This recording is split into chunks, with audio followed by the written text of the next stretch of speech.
Good morning. I'd like to call to order the March MTA board meeting held jointly with the Metro-North Railroad and Long Island Railroad Committee, New York City Transit Committee, Bridges and Tunnels Committee, Finance Committee, Corporate Governance, and Capital Program Oversight Committee. We are conducting this meeting remotely via Zoom and conference call. Governor Cuomo's Executive Order 202.1, which has subsequently been extended, suspends the open meetings law requirements, and accordingly, any provisions in the MTA bylaws regarding public attendance at meetings and board members participating and voting by phone are also suspended. Now I'd like to ask our General Counsel, Tom Quigley, to do the official roll call for the record. Tom. Thank you, Mr. Chairman. Board members, I'm now going to do the official roll call in alphabetical order. When I call your name, please verbally indicate your presence, and please make sure that your microphone is not on mute. Chairman Foy is in attendance, I can see. Commissioner Albert. Here. Commissioner Barbas. Present. Commissioner Borelli. Present. Commissioner Brown. Commissioner Brown. Present. Commissioner Calisi. Present. Commissioner Cortez Vasquez. Commissioner Cortez Vasquez. Two calls at once. My name is David Jones. Commissioner Fleischer. Okay, hold on. Hold on. Commissioner Fleischer. Let me just get through this. By the way, I'd also ask all board members, if they're not speaking, to please keep their microphone on mute at the moment. There's some background noise. Fleischer is present.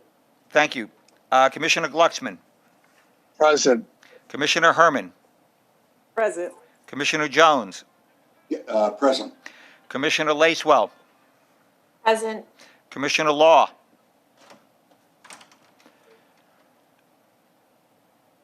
Commissioner Law. Commissioner Lynn. Here. Commissioner Mack. Here. Commissioner Mahaltis. Commissioner Mahaltis. Commissioner Mojica. Commissioner Mojica. Commissioner Samuelson. Commissioner Samuelson. Commissioner Schwartz. Commissioner Schwartz. Commissioner Tessitore. Present. Commissioner Zuckerman. Mr. Chairman, we have a quorum. Commissioners Mojica and Schwartz are on the screen. All right, I will note the presence of Commissioners Mojica and Schwartz. Here. Thank you. Thank you. Later in the meeting, agency presidents and staff will submit procurements and actions for a vote. Your presence at this meeting and silence at the time of a vote will be considered an affirmative vote for the record. If you would like to vote no or abstain, please state your name and your vote. We will now move into our virtual comment period. As in prior months, speakers were able to register on Monday and send in their comments. We'll play public comments now for 30 minutes and make the full public comment video available online.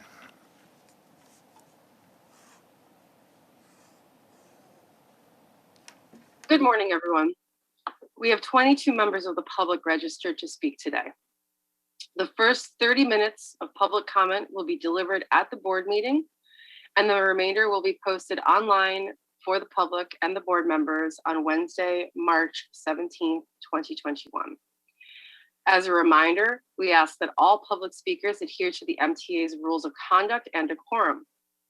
I would also like to remind our public speakers that in the interest of time and fairness to all speakers, we limit everyone to 2 minutes. Please be aware that there will be a warning beep to remind you that you have 30 seconds left to conclude your remarks. Thank you for your patience and understanding throughout the virtual public comment session. The next speaker is Assembly Member Jessica Gonzalez Rojas. Thank you. Good afternoon. Thank you for having me today. My name is Jessica Gonzalez Rojas, and I'm the Assembly member of the 34th Assembly District, which includes the neighborhoods of Jackson Heights, East Elmhurst, Corona, and Woodside. I also sit on the Standing Committee on Corporations, Authorities, and Commissions, which has oversight responsibility of the MTA. The last time I testified before this body, I voiced my opposition to any fare hike that would be implemented. I cited then that my district has a median per capita income of about $27,000 compared to the average New Yorker, whose median per capita income is $39,000.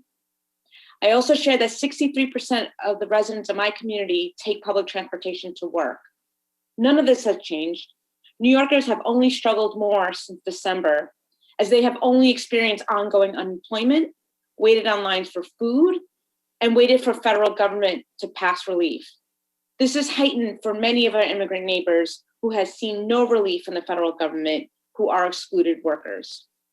So I am here again to say that I vehemently oppose any fare hike of any kind on New Yorkers by the MTA. Cancel it all together.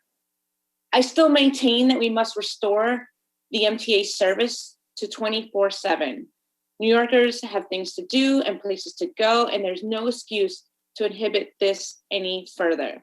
There are essential workers trying to get to work.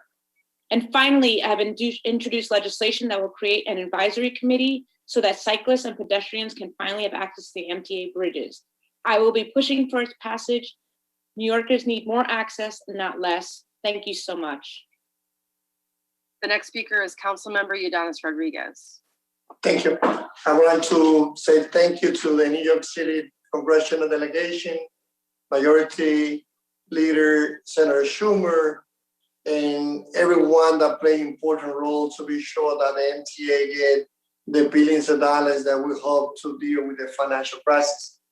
At the same time, I'm also here to call for the MTA leadership to be sure that all the necessary steps will be put in place to address the issue of abuse of overtime spending, especially with the scandals that happened in the last couple of days. I think that now that we've been able to see federal support, it is critical also for the leadership to fix all those abuse in overtime and also control spending and to address issues related to improved safety in our stations. I will always be a partner to the leadership when it comes to improving safety. And that's why I had joined Brooklyn Borough President, also Eric Adams, when it comes to the 4-point safety plan that he presented to the MTA and to the city, which one will centralize all the effort related to safety coordination between MTA, state, and the city. Second, it will also bring additional services to improve safety. Together with the Brooklyn Borough President, Eric Adams, we do support increase of public safety, but also we are calling for the MTA to bring social workers and mental health specialists to deal with those cases of individuals that they are addressing, that they're dealing with some mental health issue that unfortunately get involved in some assaults. Estamos aquí apoyando la MTA con el fondo que ha recibido, pero también apoyando el plan del presidente del condado de Brooklyn, Eric Adams, quien ha presentado un plan de cómo mejorar la seguridad en las estaciones. Thank you. The next speaker is Alita Dupree. Thank you, Chair Patfoy and members. Alita Dupree for the record. My pronouns are she and her. Good to be with you once again. Thank you for a good report on Omni fare payment. It's been tapped 50 million times. Numbers are going to go up as people come back. It's only going to get better. So let's continue the next steps. I'd like to have an Omni fare card so I don't have another damaged MetroCard story. App would help as well. I like the idea of full participation. We're getting more money from the federal government. So I ask that we continue to go full speed ahead on our ADA station work. I would like to hope that by mid-decade that we can be opening new ADA equipped stations once a week so we can be done by 2030. We should not sacrifice $1 for against ADA work needs to be done. So I believe in full participation. Certainly, we got to get back to working on our climate goals. I believe in the idea of a subway and a railroad and a bus system that's powered by renewable energy. And we have to continue to look at ways of managing our fare, things that came up in our last public hearing process. While I'm not hard advocating for a fare increase, I'd rather not see a fare increase. We do have to look at how we manage our fare. Full participation in the improved methods of the future. That's how we help people, is through inclusion. So thank you again.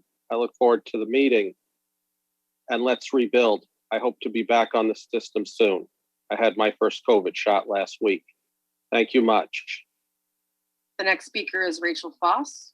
Good morning. My name is Rachel Foss, and I'm the Senior Research Analyst for Reinvent Albany. We advocate for more transparent and accountable New York government, including for state authorities like the MTA. It's Sunshine Week, and now is as important as ever for public agencies like the MTA to build greater trust of the public as they respond to the greatest public health threat in our lifetimes. We understand that the world changed dramatically when COVID-19 hit New York a year ago today, and we recognize that the MTA's workforce has suffered tragic losses, which we honor today.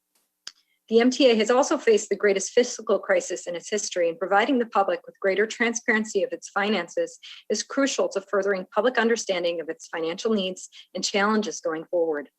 Nearly 2 years ago, Reinvent Albany released our Open MTA report with 50 recommendations for the MTA and state lawmakers to build trust with the agency. 18 of those recommendations specifically related to transparency. Also 2 years ago, Chairman and CEO Pat Foy made a commitment to improve open data and freedom of information law responses at the MTA. We believe now is a crucial time for the MTA to renew its commitment to transparency as it seeks to have more riders come back. We ask the MTA to do the following. 1, improve FOIL and create an open FOIL platform that allows the public to track FOIL requests with proactive disclosure of public records. 2, create an MTA open data portal with centralized proactive release of MTA data. 3, create an MTA contracts database with contract numbers, information about bidding processes, associated capital project numbers, and unique identifiers for vendors. 4, provide more public data about COVID-19 mitigation efforts and cleaning expenses, and expand public data about crowding and ridership. 5, improve the capital dashboard. 6, release more and timelier budget information as open data, clearly showing state actions to withhold, rate, or cut MTA funding and the use of emergency federal funds. And lastly, hold separate committee meetings again with extended and real-time public comment and earlier release of board materials. We thank you for your consideration. Thank you. The next speaker is Felicia Park Rogers. Hi, this is Felicia Park Rogers. I'm the Director of Regional Infrastructure Projects for Tri-State Transportation Campaign, an advocacy organization serving the tri-state region, working to reduce congestion, improve commutes, and improve the environment. As more and more people in our region receive COVID-19 vaccinations, it is time for us to begin to look to the future and the return of larger ridership on our region's mass transit. As the MTA prepares for larger numbers of riders on subway and commuter rails, as well as buses, we at Tri-State urge you to do so with as much input from the public and riders as possible. As we saw with the initial service reductions on the LIRR last week, riders have strong opinions about their health and safety on the trains. Creating opportunities for dialogue about riders' needs and concerns, as well as opportunities for the MTA to communicate effectively regarding the measures that are being taken to protect the health of riders, is critical in the coming weeks and months. As our recently released report tracking COVID-19 and transit shows, with proper mask compliance, service frequency to reduce crowding, and proper ventilation, there is no evidence of transit serving as a super spreader for coronavirus. This is important information for riders to be aware of as they look to planning their commutes and begin riding the rails again. We look forward to opportunities for the MTA to continue to enhance its transparency efforts, as Rachel Foss recently stated, We are in full support of all of her recommendations. Thank you very much for your time. Thank you. The next speaker is Matt Camper. Good morning, MTA Board. My name is Matt Camper. I'm the Regional Vice President for Long Island for Passengers United, and I got a couple of items to talk about this month. First of all, I want to thank President Phil Ang for his tireless work and coming up with the right decision on behalf of us Long Island commuters of reinstating the previous timetable that is scheduled to take place on March 29th. However, since then, I have seen still to this day overcrowded trains on weekdays, especially during right in the shoulder of the rush hours before the PM rush and during the morning rush even. There are still some overcrowded trains. I want to thank the railroad for doing the right thing and adding some extra trains in the shoulder peak and also on the during the AM rush. But I believe that the Long Island Railroad should consider looking into, on behalf of us riders, trying to see if they can come up with getting this schedule change that's scheduled to go into effect on March 29th with the previous timetable and bring it back possibly, if possible, a week earlier. That would really be beneficial because riders cannot deal with overcrowded trains for 3 more weeks, which is totally, I believe, unacceptable. And second of all, a couple of other public comments have said this so far. I believe it is time, a year after the COVID-19 pandemic started, we bring back committee meetings. I understand we can't do it in person, but why can't we consider having the committee meetings via Zoom, whatever we got to do, and that way the public can have more input that way, and the board can even have more discussion time about the items that will be discussed at the board meeting. So that's all, and thank you so much. The next speaker is Lisa Daglian. Greetings, I'm Lisa Daglian, Executive Director of the Permanent Citizens Advisory Committee to the MTA PCAC. I'm giving my remarks on March 15th for the March 17th board meeting. Apologies if I've missed breaking news in the intervening days, but I say this to reinforce the importance of allowing speakers on the day of the board meetings.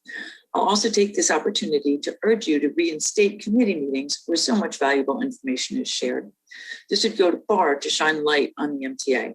And an announcement about their restoration at this board meeting would be a perfect way to celebrate Sunshine Week, which you heard about from Reinvent Albany's Rachel Foss. Next week is a different anniversary, a tragically sad one, as it marks the first deaths of MTA workers from COVID-19. We mourn the loss of too many of these frontline heroes and thank them for their continued service. We also stand with them in support of making spitting on transit workers a misdemeanor. Always disgusting, it's become more dangerous than ever. Not only did subway, bus, Long Island Railroad, and Metro North workers move our region during our darkest days, they continue to move us as we reopen. And we are reopening. Subway ridership hit a milestone peak last week, and ridership resurgence continues. The fact that we're seeing more and more people return to the system reinforces the need to provide enough service that people feel safe and comfortable getting back on board. Cutting service is not the answer, as we saw unfold in real time on the LIRR last week. The additional funding from the federal government, which we're proud to have fought for and won with you and our elected leaders, should mean no service cuts. The state legislature's rejection of the $145 million raid on MTA dedicated funds in the One House bill and hopeful restoration of the $98 million from the FY21 budget should mean no service cuts and no fare hikes. It should also mean restoring 24/7 subway service so everyone can get to their vaccine appointments or work and back home and to more fun activities in the future. Now's the time to encourage people to return to riding, not give them reasons to stay away. Thank you. The next speaker is CN. Good morning, board. My questions are for Commissioner Q, the Commissioner for Accessibility. The MTA has been allocated roughly $6 billion from the federal government. Will any of that $6 billion be allocated to paratransit, the Access-a-Ride and eHealth On Demand program? When will Omni be installed in the Access-a-Ride buses, and will there be an Omni card for those passengers who don't use a smartphone or credit cards. When will the rationing of e-hail on-demand rides and the cap on e-hail on-demand fares happen? And is it still going to happen? Will there be electric buses brought into the Access-a-Ride bus fleet, which would bring huge cost savings to the paratransit program?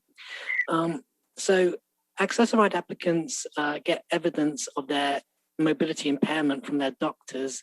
Is there any need for the Access-a-Ride assessment centers anymore, having doctors provided by the MTA to reevaluate a passenger's mobility impairment when already a doctor's already given that evidence? Seems to be a bit strange.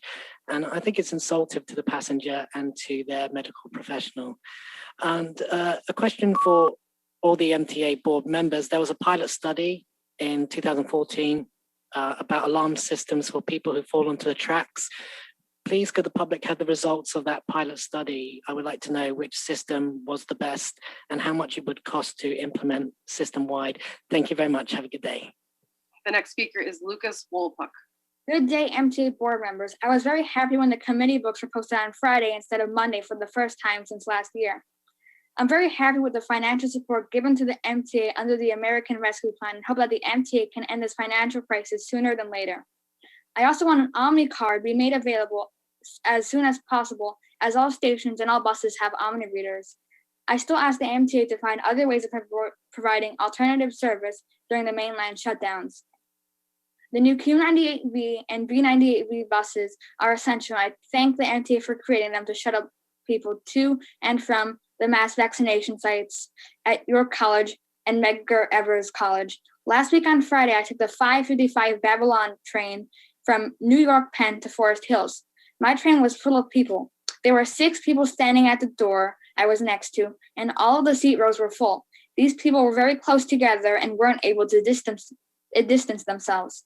The overcrowding on the train was unacceptable. According to the Train Time app, my train car, number 7134, had over 50 people on it. We need an increase in service as soon as possible to stop this chronic overcrowding. I'm not even sure why these cuts were approved. We simply need to stop overcrowding. We just need service to return to a level where there are at most 20 or 25 people per car, not 50 or higher. I am saddened to announce that this will be my last time speaking until July, as I'm returning to full-time in-person learning early this April. The next speaker is Charlton D'Souza. Good morning, everyone. This is Charlton D'Souza from Passengers United. I'm the president. And I have to say, I am very upset that the MTA and Governor Andrew Cuomo is thinking of raiding $160 million from the MTA's budget. And last week, the Long Island Railroad tried to shove $15 million of budget cuts. And riders had to wait over an hour for trains. So we had a press conference at the governor's office. We're very happy that Long Island Railroad weekday service is being restored on March 29th. We were the first organization to be out there advocating for this at the press conference. And there should be no fare increases across the MTA region, no service cuts at all. So why are buses not showing up overnight? New York City Transit is canceling tons of bus trips. They're not telling passengers exactly why. And what I want to know is what happened to the substitute bus drivers that are supposed to be filling in? So there has to be ample bus service at night. In terms of subway security, we need more police on the trains. They have to be alert. And there has to be an investigation into the Bowery Residents Committee. The MTA has this contract with them, but the MTA board's not investigating whether the social services are being given out to the homeless. I was at Penn Station last week, and a couple of homeless people told me the only thing that they get are business cards, and they're told to call a number if they need a counselor or they need help. There has to be better outreach in order to solve the homeless problem, and we need 400 social workers on the subway system. But again, there should be no budget cuts, no fare increases, and the MTA needs to really start looking at expanding service now, because everyone's getting the vaccine. people are going to be coming back in droves. And I have a feeling that in July and September, ridership is just going to spike up like we've never seen. So the city, the state, we have to be ready for this. And again, thank you so much, everyone. See you next month. The next speaker is Monica Bartley. Good afternoon, everyone. My name is Monica Bartley, Community Outreach Organizer at the Center for Independence of the Disabled, New York. I'm here today to call on the MTA to make a binding agreement to ensure full accessibility for people with disabilities to the New York City subway system. Transportation after discrimination is the second biggest barrier to employment for people with disabilities, and we would like to see this situation change. We need elevators in all stations. Elevators are for everyone. People with disabilities who want to go to school, work, or visit with family and friends and do all the things that people with no disability take for granted would like to see the MTA settle this lawsuit. It is time for them to fully commit to transforming the subways so that they're fully accessible. Thank you very much. The next speaker is Christina Lampropoulos. Hi, it's Christina Lampropoulos. I'm president of the TBTA Superior Officers Benevolent Association, representing the sergeants and lieutenants of TBTA. I'm coming forward in response to comments made last month by Mr. Lin regarding TBTA officers in the task force that was approved to provide safety and fare evasion enforcement on the buses and subways. I wanted to let you know, Mr. Lin, that we too are stuck in a Groundhog Day scenario. Due to lack of supervision, the officers in the task force have been relieved of their duties in fare evasion and worker safety. They currently spend their days working in Bridge and Tunnel Authority administration buildings, waiting to be reactivated in their safety and fare evasion duties on the buses. They were first pulled from their task force duties in response to the pandemic for their own safety. Creating an absence of law enforcement employees resulted in a dangerous work environment for other essential employees in the transit system. They're needed to return to their duties. TBTA is unable to fully return them because in an attempt to gain dominance over the supervisors union, they created a unit of faux law enforcement supervisors to oversee this task force and replace sergeants and lieutenants of the TBTA. In December, their actions were halted by the Division of Criminal Justice Services since they were in violation of the laws of New York.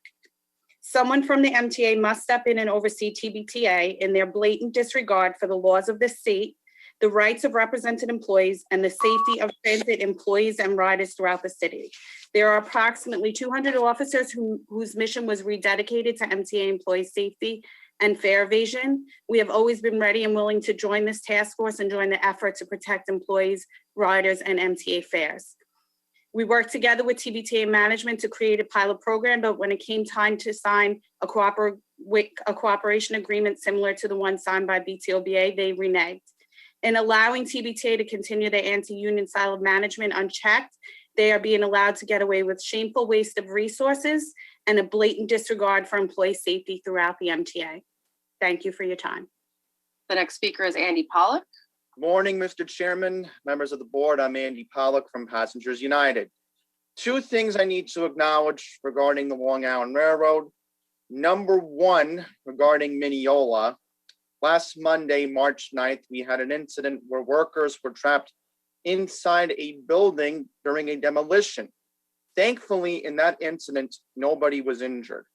However, this past weekend on March 13th, a female iron worker was electrocuted at the Mineola work site. Thoughts and prayers go out to the woman's friends and family. Second, regarding the Long Island Railroad schedules, I'm glad to hear that we are returning to the prior March 7th schedule coming up on Monday, March 29th. However, there is an important note to bring up that this Friday, March 19th, there's going to be a big tourism boom coming to our region as New York City will go to 50% indoor dining and rest of New York State will go to 75% indoor dining. We are going to see possibly the largest one-day ridership in the Long Island Railroad since this pandemic started. As more and more Americans will get vaccinated for COVID-19, set by federal guideline standards by May 1st, the Long Island Railroad has an obligation to increase service patterns.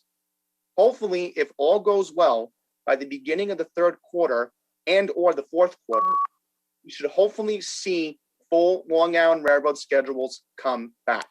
So I'm hoping that that's going to change. But more importantly, I want to thank Philip Bang for realizing the trains were getting overcrowded in a timely fashion. So with that, thank you all very much, and I will be back in April. The next speaker is Miriam Fisher. Miriam Fisher, affirming the statement by Monica Bartley, another disability advocate that I've worked with, requesting a legally binding agreement to guarantee accessibility on the subway. Reminder of a missed July 2020 deadline for elevators for 100 key stations. I'm also quoting the vocabulary from the recently released Federal Capital Project, the vocabulary, various stations. Remaining stations will receive accessibility in pending future projects. No deadlines, no dates for accountability. I am also quoting Judge Hagler from a court hearing a year ago, March 2020, at the very beginning of the pandemic, who said, he quoted Martin Luther King, "Justice delayed is justice denied." This is a year after Judge Hagler's statement. I also wanted to bring up my own personal subway area, which is not accessible. I live in Chelsea, 23rd Street, 8th Avenue, 7th Avenue, 6th Avenue, Broadway, 4 stations in a row, no elevators until 23rd and Park Avenue South. This 23rd and 6th Avenue was closed for months for renovation, no elevator ever installed. It's on the same block as Sellis Manor, a center residence for people who have visual impairments, blind, disabilities. The same street, no elevator. Same block as the PATH train to New Jersey. And in the news recently, a mysterious removal on 23rd and 6th Avenue of the benches with contradictory public information by the MTA that the seats being removed for cleaning, for the congregation of homeless. I need to sit.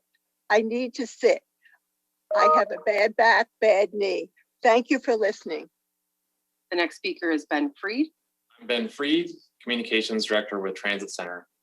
I'm testifying today to urge New York City Transit to resume the process of redesigning our outdated bus networks. The bus network redesigns promise to enable riders throughout the city to reach more places in less time. It is especially important to move forward with these improvements for bus riders during the pandemic recovery. The redesigns will make bus service more useful to New Yorkers and help the MTA build back ridership. Before the pandemic struck, the MTA had completed planning for the redesign of the Bronx bus network. A draft of the Queens network redesign was released, and planning for the Brooklyn network redesign was well underway. The disruption of the pandemic understandably paused these critical initiatives, but with massive fiscal relief en route to the MTA and wide-scale vaccination underway, it's time to resume work. The Bronx bus network redesign is a finished plan and should be implemented as soon as possible. Ridership patterns in the Bronx during the pandemic reinforce the wisdom of many changes in the redesign. Routes that are designated to receive more frequent service also tend to be the ones that have retained the most ridership. Agency officials should also resume work on the Queens and Brooklyn redesigns. Both are expected to entail more substantial changes than the Bronx redesign, but the experience of conducting public planning and outreach during COVID offers some important lessons to get these redesigns right. In Miami, the transit agency made progress on its bus network redesign during the pandemic, thanks to new outreach strategies. Likewise, the MTA can digitally canvass riders at bus stops and on buses asking them to complete app-based surveys about their needs and desires for better service. Virtual charrettes and discussions of planning documents will also help reach more bus riders, many of whom don't have time to show up and give input in person. With large amounts of user data gathered in person and online, the MTA will be in much better shape to justify the trade-offs inherent to any bus network redesign. Thanks for your time. Thank you. The next speaker is Iman Ramawi. Hi, good morning. My name is Iman Ramawi, and I am the Access Ride Coordinator and Organizer in the Disability Justice Program of New York Lawyers for the Public Interest, NLPI, and one of the founding members of the Access Ride Reform Group, or ARG. As the board and the MTA officials know, the disability community has been very upset that the MTA has still been talking about rationing rides with on-demand. On-demand has given me freedom and other Access Ride users the freedom to live our lives just like everyone else. It also ensured that I wasn't late or a no-show to every function I had to attend, which happens often with the traditional Access Ride. Now that the MTA is receiving billions in stimulus funding from the federal government, we feel that it is vital to make sure that on-demand doesn't see rationing put in place. If you do limit on-demand services by rationing them, people like me who used to use Access Ride daily before COVID may lose our jobs because we'll have to rely mostly on traditional Access Ride, which is nowhere near as reliable as on-demand. It's also vitally important that shared rides be eliminated until COVID is 100% gone. It's not safe for people with compromised immune systems like me, and it's not safe for the drivers who may be asymptomatic. We need to think of everyone's safety, and implementing shared rides during a dangerous pandemic simply isn't safe. I've lost 30 people since last March, and I'm not trying to be added to the list of COVID deaths because of Access Ride. In the same theme of safety and cost savings, assessment centers should be done away with completely. During COVID and even in the not so distant past, you didn't have assessment centers, and many other paratransit services in New York State don't have them either. What you did and what those other paratransit services do is simply get the documents from doctors and take it from there. Fraud has been brought up multiple times, but no proof of fraud has ever been shown. Claiming that people with disabilities are lying about having disabilities is discrimination. I've been accused multiple times of lying, even though I'm an amputee with lupus. We just want to be treated equally and fairly and not like second-class citizens. Thank you. The next speaker is Eric Logel. Hello, everyone. This is Eric Logel, Vice President of the Transport Workers Union, Local 100, representing subway train operators, conductors, and tower operators in the Rapid Transit Division of Subways. I don't have prepared remarks, so I'm just going to speak from the heart. On behalf of our subway train crews, as well as riders in Washington Heights, East New York, Jamaica, Coney Island, and all other communities served by the C and the F lines, I am here today to call upon Mr. Chairman and Madam President to restore normal service on the C and the F trains. I believe the public wants it, and I know that our members want it. And now, with the influx of much needed funding from the federal stimulus, now more than ever, it is doable. We have also seen recently on the Long Island Railroad that service was put back to normal. Our workers and our riders in New York City deserve nothing less. It would be a win-win. I want to close by speaking on the experience of our members in subways, who for the past year have been through hell and back. These new schedules on the C and the F lines impose a significant hardship upon these heroes. It has caused a disruption to their daily routines, to their commute, and to their work-life balance. So once again, on behalf of New York City Transit subway train crews, as well as the riders, I am calling upon MTA leadership to do the right thing and to restore normal, full service on the C and the F subway lines. Thank you. The next speaker is Anthony Simon. Good morning. My name is Anthony Simon. I'm the General Chairman of Smart Transportation Division. I'm speaking today to address safety issues I raised with BRS General Chairman Chris Natale over the weekend. But first, I would like to offer thoughts and prayers to Kelly, the local 361 iron worker who suffered serious injuries on Saturday. We pray for her and offer support to all of her co-workers on the scene. I first want to make it clear that I worked very closely with Proskauer and DeLavison years ago before many people at headquarters and even this board arrived. And we negotiated a labor agreement to make the third track successful. But make no mistake, when incidents start adding up and people's safety becomes a concern, none of us would be able to question taking a break and refocusing on the greater good. This weekend required strong action to wake up people to understand that every worker connected to this project needs to make it home safely. Mr. Lieber's response for our call for a safety stand down as stated he disagreed with our opinion to halt all projects. Nobody said we should stop the projects for any great length. We are asking he and his army of capital construction project managers to stop and take a good hard look at the incidents that we referenced in the letter. He needs to ensure worker safety moving forward instead of planning the next ribbon cutting. Capital construction has become its own isolated entity in recent years, alienating the other agencies and now taking control over items that directly affect safety operations.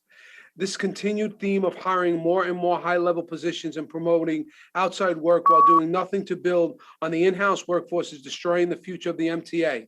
Railroad construction should not be about bureaucracy and shiny glass ceilings. I firmly believe our customers want a solid, reliable service using an infrastructure that gets them where they need to go efficiently and safely. I will continue to work alongside the leaders in the building trades to get the project up and running again very soon and safely. The same way we fought to restore service last week, we will fight for the development and growth of our future railroads. The MTA needs to get back to running its own system. We need to vamp up our skilled in-house workforce that built the railroads to what they are today. We need to do more of our own work as intended with workers that are highly qualified. We need to control our own destiny with our own people. We are calling for an independent investigation on third-party work to ensure the safety of all stakeholders at the MTA. We also understand the importance of resuming the third track project as soon as added safety protocols are in place. Thank you. Mr. Chairman, that concludes the public comment. Thank you, Mr. Chairman. I'd like to call the roll call of those members who did not respond affirmatively during the initial roll call. Please indicate your presence if you are here. Commissioner Cortez Vasquez. Present. Thank you. Commissioner Law. Here. Commissioner Mahaltis. I'm here. Commissioner Samuelson. I'm here.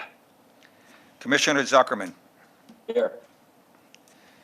Thank you, Mr. Chairman. We have unanimous attendance. Thank you, Tom. Thank you all for joining this month's virtual meeting of the MTA Board. We've been meeting, gathering virtually for the last year now, and I greatly appreciate your patience and understanding during this unprecedented public health crisis. We've come a long way over the last 12 months, and we all look forward to brighter days and in-person meetings ahead. It's important to take a moment today to pause and reflect on the challenges of the past year. It is difficult to comprehend the losses we've experienced, not only at the MTA, but as a nation. Over 530,000 Americans have lost their lives to COVID-19, including more than 150 of our colleagues. This morning, we will begin with another moment of silence to acknowledge members of the MTA family who have passed since our last board meeting. We recognize and honor their service and their memory. Sarah. Thank you, Mr. Chairman. Sadly, we have lost 7 members of the New York City Transit and bus team. They are Mir Ali, who was a road car inspector, James Hampton, a special inspector, Talis Delia, a car inspector, Michael Leal, an electrical helper, Sylvester Hutchinson, a transit property protection agent, Frank Papalardo, a transit property protection agent, and for Craig, I'll also offer that we lost Lloyd Jeffrey, who was a cleaner. Phil? Thank you, Pat. I'm deeply saddened that on February 27th, we lost another member of the Long Island Railroad family to COVID-19. Mitchell Datz, an engineer and a proud member of the Brotherhood of Locomotive Engineers and Trainmen Union. Mitch joined the railroad in September of 2003 as an engineer trainee and dedicated nearly 18 years of his career to public service with us. Mitch was always professional, cheerful, respected by all, a true role model for our younger engineer trainees. Our heartfelt condolences go out to his wife Francine, his daughter Joanna, son Max, and all his family and friends, and those who had the honor of working alongside Mitch. Kathy. Thank you, Mr. Chairman. Last Thursday on March 11th, we lost Laura Foster, a valued member of the Customer Service and Stations Department and the TCU. Laura joined Metro North in 2005, and she was a much-loved and integral part of the Customer Communications Center as a public address operator. She was one of the first PA operators to work on the original Metro North train time system, and her focus every day was on providing excellent customer service and improving the customer experience. Please keep Laura's family and her loved ones in your thoughts and prayers during this very difficult time. Thank you. I now ask all of you to please join in a moment of silence for our fallen colleagues.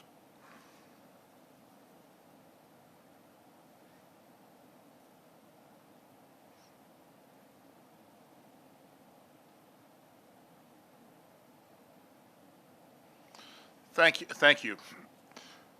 Over these past few months, bright spots have been few and far between, but the daily dedication shown by our incredible workforce has been a constant source of inspiration. They've powered the city and the region through the depths of this crisis and kept the region moving. I'm thrilled that our partners in the federal government have rightly recognized their service and sacrifice before and now again by passing into law the American Rescue Plan. This landmark legislation provides another estimated $6.5 billion in emergency aid to the MTA. This historic level of funding will further offset COVID's impact and help protect against devastating service cuts and layoffs in the years ahead, where we still project substantial deficits. This ensures that we can continue providing the service needed to lead New York and the nation's economic recovery. This would not be possible without the hard work of our hometown hero, Senate Majority Leader Schumer. He's been our champion from the beginning with respect to COVID and other issues. We are grateful for the Majority Leader's unwavering leadership and that of Speaker Pelosi and the bipartisan New York congressional delegation. To President Biden, we thank you for proving once again that you are America's biggest transit advocate. And thanks to Transportation Secretary Buttigieg for his clear support of transit agencies' need for robust federal assistance. With this critical aid on the way, the MTA can shift its focus away from doomsday budget preparations. Accordingly, we are now able to implement all previously negotiated general wage increases as scheduled and move ahead with other contract negotiations. We are committed to finding a path forward that recognizes the dedication of our hardworking employees, that also safeguards the agency's long-term financial health. Additionally, and just as important, the latest infusion of federal aid allows us to unfreeze our historic 2020 to 24 capital program. Important projects like modernizing signals on our subway lines, adding new accessible stations, bringing Long Island Railroad service to Grand Central Terminal, expanding Metro North service to Penn with 4 new stations in the Bronx, and extending the 2nd Avenue subway to East and Central Harlem are again under funding discussion. It is imperative that we continue to modernize the system so that once we move past this current crisis, we don't find ourselves in the situation we did in the 1970s and 80s. We remain committed to bringing our 117-year-old subway system into the 21st century, and this new federal funding package will help us do that. In the meantime, we remain focused as ever on ensuring the health and safety of our workforce. Last week, we opened our 2nd employee vaccination center at Grand Central Terminal and look forward to opening additional sites system-wide, including at Jamaica Control Center. Our Grand Central and 130 Livingston locations are already giving out roughly 200 doses to our employees per day. This is great news as we look to get as many employees vaccinated as possible. So far, more than 17,500 colleagues have gotten at least their first vaccination shots already. That's 25% of our workforce. An impressive number so far, but lots more to do. I want to thank Pat Warren, Dr. Dario Luisi, and all our staff who have worked so hard to get these hubs up and running. I realize some employees remain hesitant, but we encourage everyone to get vaccinated to better protect their health and that of their colleagues, families, and friends. As we've been saying all along, the MTA will play a significant role in the city's return after COVID. Toward that end, last week, we hit new ridership highs since the pandemic began. We are carrying approximately 1.9 million subway riders daily. While that is still significantly below pre-pandemic numbers, ridership is heading in the right direction. We are committed to adding services necessary as more and more customers return to the subways, commuter rails, and buses. As you know, we restored 2 hours of service overnight and are firmly committed to returning to 24-hour service in the future. I've been riding and my colleagues have been riding all along, and we welcome folks back. Wear a mask, ride the train or bus. It's the quickest and safest way to get around, and we look forward to welcoming more and more of you back over the next few months. Bringing customers back to the system will be a huge priority in the coming months and beyond, and you will be hearing more from us on those efforts. I also want to acknowledge Al Petray, Wayne Leiden, and the Omni team. The new fare payment system surpassed 50 million taps last week, and we hit our highest ever single day for taps on March 9th with nearly 340,000. Omni use has been steadily growing over the last year. It now accounts for nearly 10% of all taps in the system. This time in 2020, that figure was approximately 4%, and it's only expected to increase from here. I also want to note the results of our latest overtime report, which detailed a reduction of $244 million in overtime since 2018, a decrease of 18%. This was the first time in a decade the MTA has achieved 2 consecutive years of overtime reduction, and we're on track to reduce overtime spending by $1 billion total between 2020 and 2024. We were able to achieve these results through aggressive oversight by agency management and by implementing recommendations that came out of various independent reviews. The MTA's work is not over as we continue implementing new reforms and improving control measures, but this news demonstrates considerable progress. We're laser focused on moving forward with a range of initiatives that will further drive down controllable overtime and address and prevent potential abuses as quickly and efficiently as possible. We know we must do better on this issue, and we're committed to doing just that. Now, before I turn it over to Pat Warren for an update on COVID-19 and vaccinations, I want to take a moment to recognize and applaud his steady and tireless leadership over the past year. As our Chief Safety and Security Officer, Pat has not only kept our employees and customers safe, but also led the way for all transit agencies across the country, pioneering temperature checks and facility safety protocols early on in the pandemic, to instituting on-site diagnostic testing, to the current on-site vaccination program for employees. His leadership in these COVID safety and response initiatives has been rightly recognized by our peer transit agencies, APTA, and our federal partners.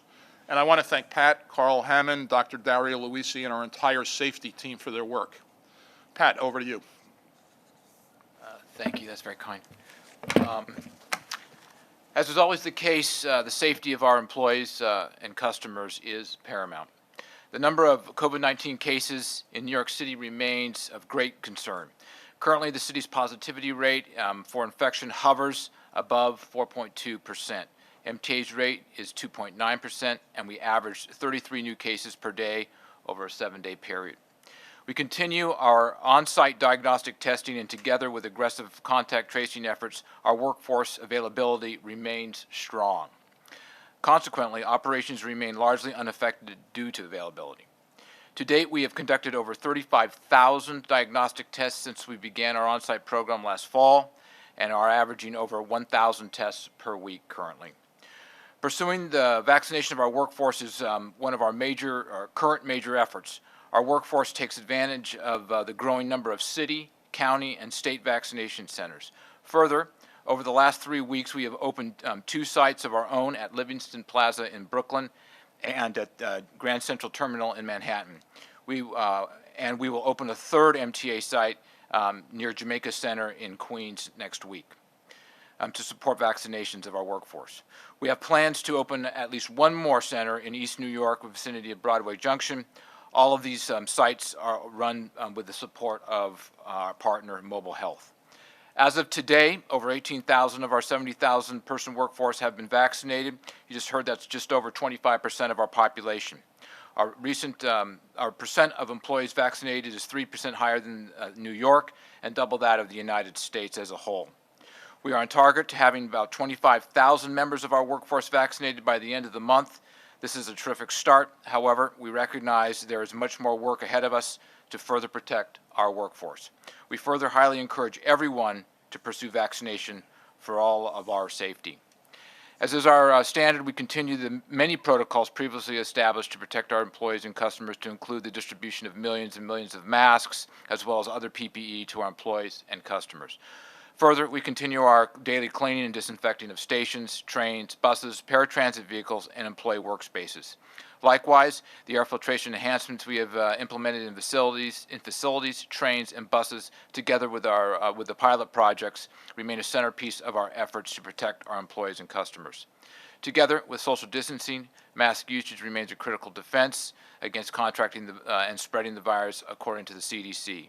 Mask usage remains high, in the high 90s on our buses and subways and trains, and we thank our ridership for their support and respect that they show one another with regard to wearing a mask. In closing, we are grateful for the patronage of our customers and are committed to continuing to bring the safest ground transportation to New York. That concludes my report. Thank you, Pat. Any questions for Pat Warren? All right, terrific. Today we're joined by NYPD Transit Bureau Chief O'Reilly, who has an update on transit system security. Chief. Good morning and happy St. Patrick's Day to everyone. Due to COVID, I've been unable to meet with many board members. I will be setting up a call in the near future to express my thoughts and hear your concerns. During the month of February, there were 173 fewer major felonies in the subway system than during the same period last year. Felony assaults were down 20% with 9 fewer incidents. Robberies were down 61% with 47 fewer incidents. And grand larcenies were down 77% with 118 fewer incidents. Year-to-date, robberies, grand larcenies, and felony assaults are each down when compared to last year. Overall, major felony are therefore down 60% in our subways, with 322 fewer crimes during the first 2 months of the year. Nearly 1 in every 4 felony assaults that occurred in our subways year-to-date was against a police officer while engaged in police activity. Felony assaults against MTA workers are down 33% with 3 fewer assaults this year, with 6 versus 9 the previous year. We have made arrests in 5 of those 6 assault cases, and our investigators are working diligently to apprehend the person responsible for the remaining assault. One of these assaults occurred on the morning of March 9th, when a transit employee attempted to get the suspect to leave a laid-up F train at 179th Street Station and was assaulted with a broom handle, falling backwards into the side of a train car. Officers from Transit District 20 apprehended the suspect minutes later while conducting a canvass of the area. 68-year-old Gregory Adams was charged with felony assault and is awaiting his next court appearance. Mr. Chairman, that concludes my crime update, and I thank you for your time this morning. Thank you, Chief. Any questions for Chief O'Reilly? All right, thanks. Next, we'll hear from Bob Foran, our Chief Financial Officer, for an update on MTA finances. Bob. Thank you, Mr. Chairman. I'm going to provide a high-level overview. David Keller will provide details in his review of the Budget Watch during the Financial Committee report. In the inclusion of approximately, or an estimated, $6.5 billion in the ARP has 3 immediate impacts. One, as the chairman has stated, it avoids the severe service cuts and layoffs previously under consideration and provides a bridge to normalcy. 2, the use of $2.9 billion of proceeds from the deficit financing that we undertook at the end of last year to balance our budget this year and next year will no longer be required to balance those 2 budgets. Our goal is that these proceeds will be the last dollars that we need to balance any future budgets and address deficits. And in an ideal world, we won't have to use them as ridership comes back and as the economy strengthens and as we take, appropriate efficiency efforts. Last and importantly, the use of the lockbox funds to balance this year's budget is no longer required, which allows us to issue MTA bonds this year to advance the 20 to 24 capital program, as Jano Lieber identified last month. And we're happy to be able to move the 20 to 24 capital program forward on an expedited basis. Mr. Chairman, those are my comments. Thank you. Any questions for Bob? Commissioner Zuckerman.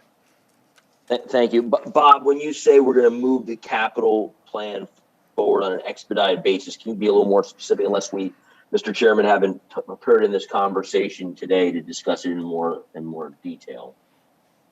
Sure. As you know, we had talked about putting it on pause. The initial funding coming from the MTA was to come from the lockbox revenues. That was the internet sales tax and also the mansion tax.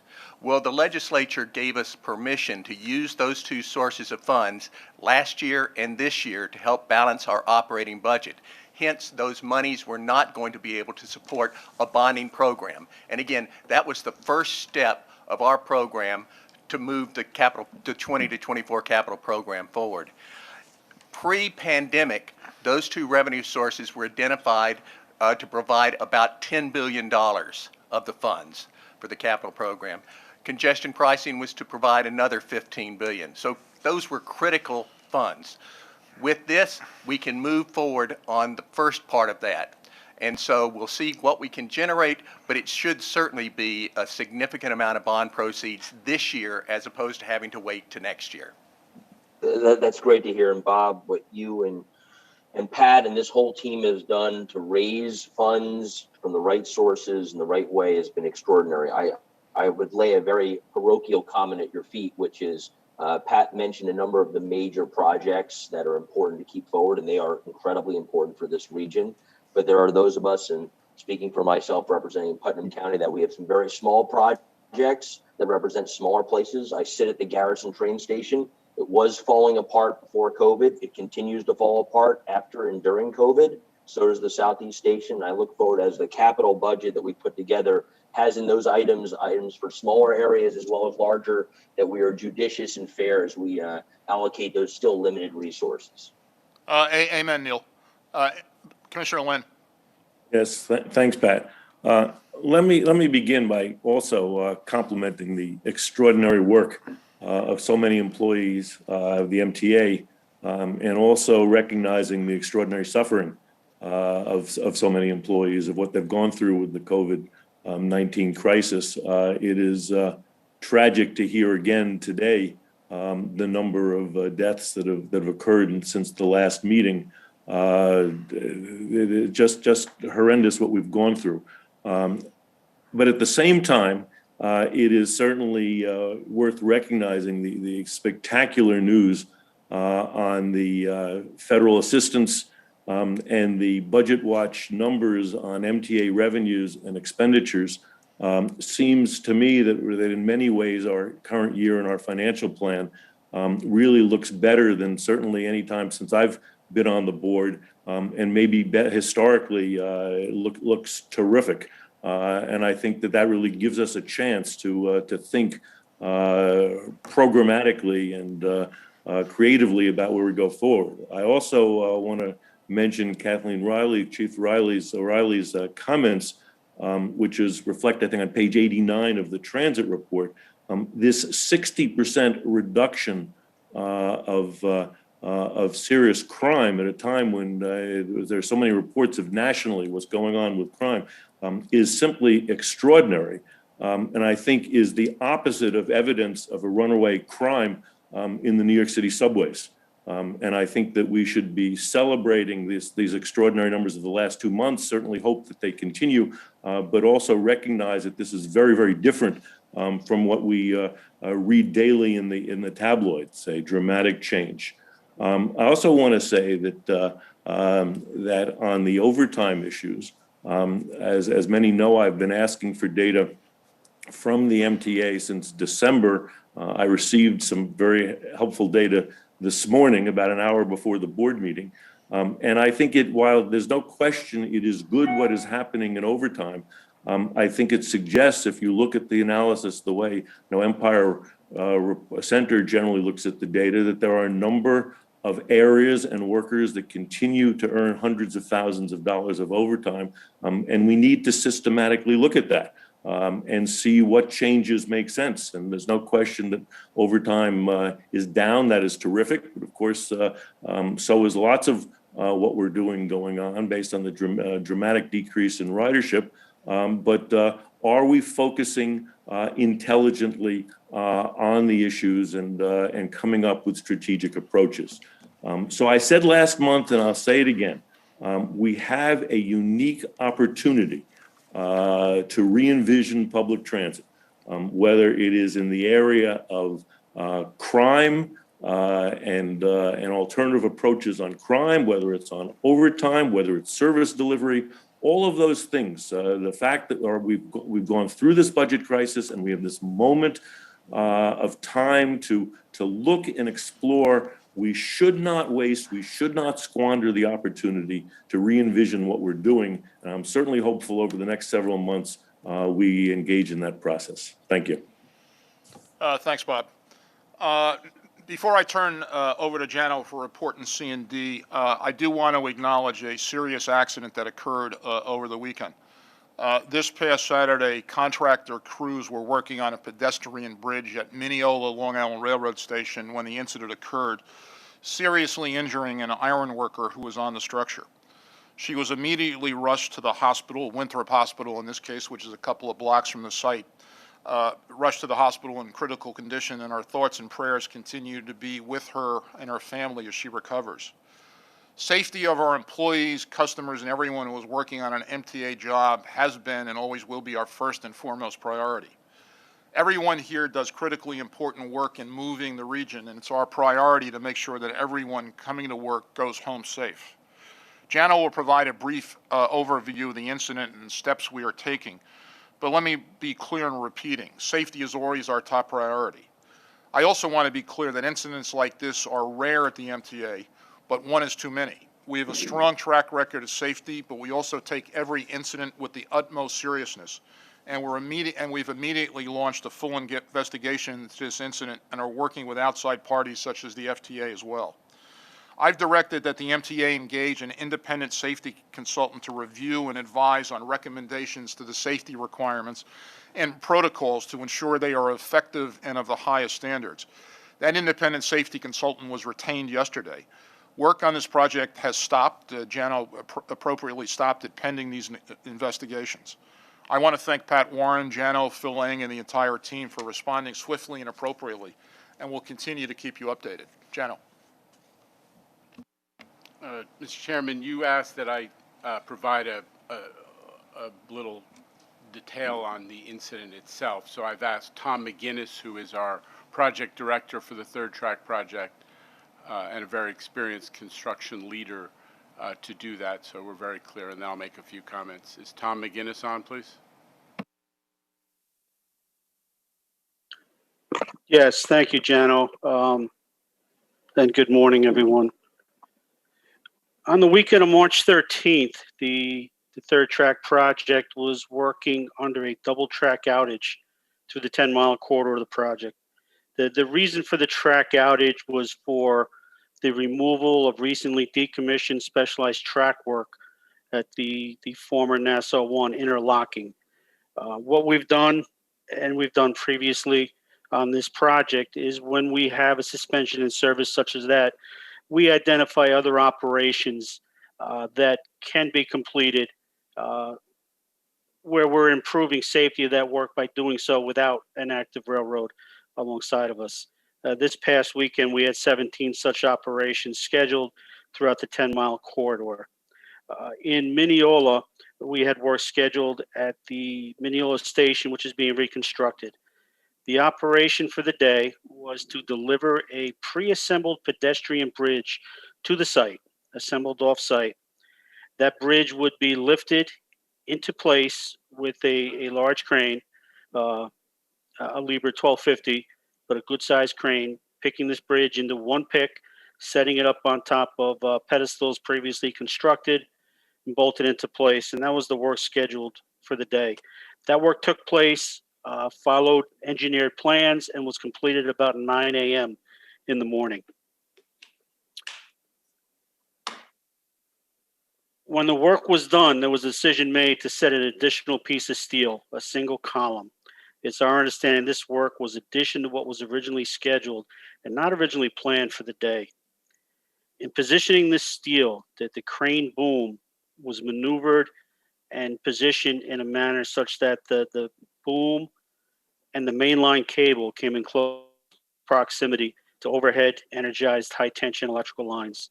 This resulted in an electrical arc that jumped through the cable to the steel member that was being set and an iron worker who was in contact with that steel member.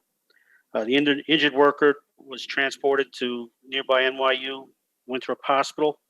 As the chairman mentioned, very fortunate, just 2 blocks from the incident.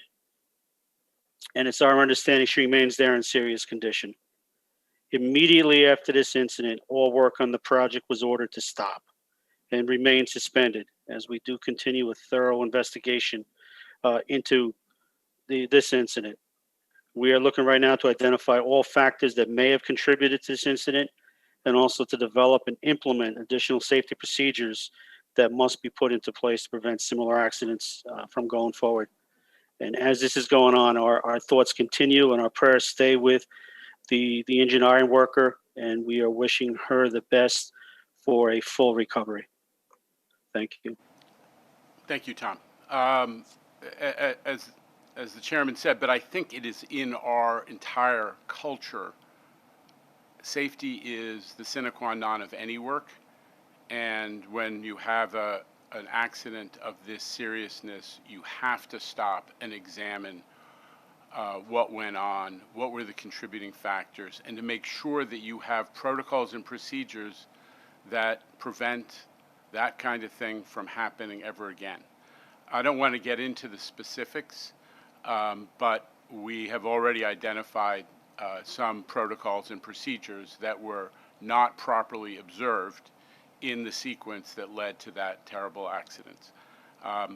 In addition, we had a meeting yesterday. I went out to Westbury and met with about 10 or 12 union leaders, including the representatives of the various building and construction trades. The meeting was chaired by Matthew Arasich, who is the chairman of that Long Island Building and Construction Trades Association. And it include also representatives of the Long Island Railroad workforce. And what we talked about, and they were very strong in their views, but we share them, is that we need to re-examine all of our protocols and procedures and to add additional steps where necessary to prevent accidents of this kind from taking place. So we're going to keep the project closed until the dialogue began yesterday. There's going to be an additional meeting or meetings, and we're going to nail that down, we hope, in very short order. In the meantime, there are 7 separate investigations taking place. There are federal organizations, including OSHA, that look into things. We have our own in-house investigation. The MTA PD conducted investigation, and so on. All of the findings of those investigations will be accumulated and factored into the action plan going forward.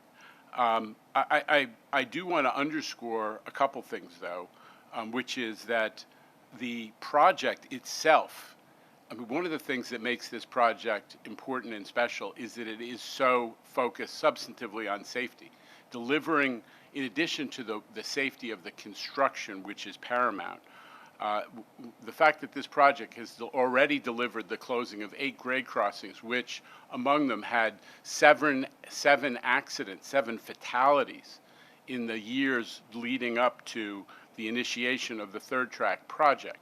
And these 8 grade crossings are among 10 that were identified over 20 years ago by the state as necessary to be closed, but only in the last 2 years have been closed as a result of the third track project. Safety is very much at the core of this project, as has been our handling of safety of the workforce, both contractor and in-house, during the duration of the construction project. COVID safety, I've talked to this board about the success that we had doing the essential work and keeping the workforce safe. The MTA C&D workforce infection rate was 3%, which is really very low comparatively if you look at other organizations inside and outside. And we have now got 60% of our workforce vaccinated or scheduled. So our people are working and they're conducting work safely, and that principle of safe work has been conducted during the COVID era, the most serious safety problem of the last that we faced in the last year, aggressively managing safety. So I think that this is an opportunity to re-examine our work and to work with our labor partners, both in-house and third-party construction unionized trades, to improve the safety. And I just want to finish by acknowledging, as everyone said, that folks are really focused on the condition of the female iron worker who was taken to the hospital on Saturday. And fortunately, the news the last couple of days has been hopeful without being final and definitive. So that's all good. I'm going to pass on having spent some time talking a little bit about this. We have lots of positive news in addition to the resumption of the 20 to 24 capital. Hey, John, I'll just stop for a second. I think Commissioner Law has a comment. Yeah. Thank you, Pat. I just want to let everybody know that on Monday, we had a Long Island Railroad Metro North Committee meeting, which was very well attended. And I invited Jano to come to that meeting, which he did. And I want to thank Commissioner Tessitore for educating the committee and sensitizing us to, safety matters, especially on this very tragic incident. And then Jano gave a similar presentation as well. And I just think it's important that we do try to address safety issues. It's always important to improve our safety operations, as Commissioner Tessitore shared with us, and as Anthony Simon shared with us in the public statements, who I have tremendous respect for. But I also think, and I shared this with the committee members, that it's also critically important, I think, for the credibility of the MTA and the Long Island Railroad that we get this third track project done on time and on budget, as we all set out to do a couple of years ago, that deadlines matter and budgets matter. And so I was glad to hear that we're going to pause, take an investigation, try to improve safety, but keep the project moving forward after that to meet our deadlines and our budget. And again, I wanted to thank Jano and Vinny for their presentations on Monday. Thank you, Kevin. Jano. Okay, just as I was going to say, I think we've taken enough of the board's time right now. Obviously, you've got materials in the book. There is lots of good news that I had wanted to cover. We are opening the ADA elevators at Floral Park on the third track project. We're finishing up the White Plains Station, a transformative project that our Metro North team has been working on since long before C&D was formed. The Rutgers project, which is the final Sandy rehab of a Sandy damaged tunnel, is only taken 7 months. It was begun last August, and it's wrapping up already, using the principles that we brought to bear on the L train.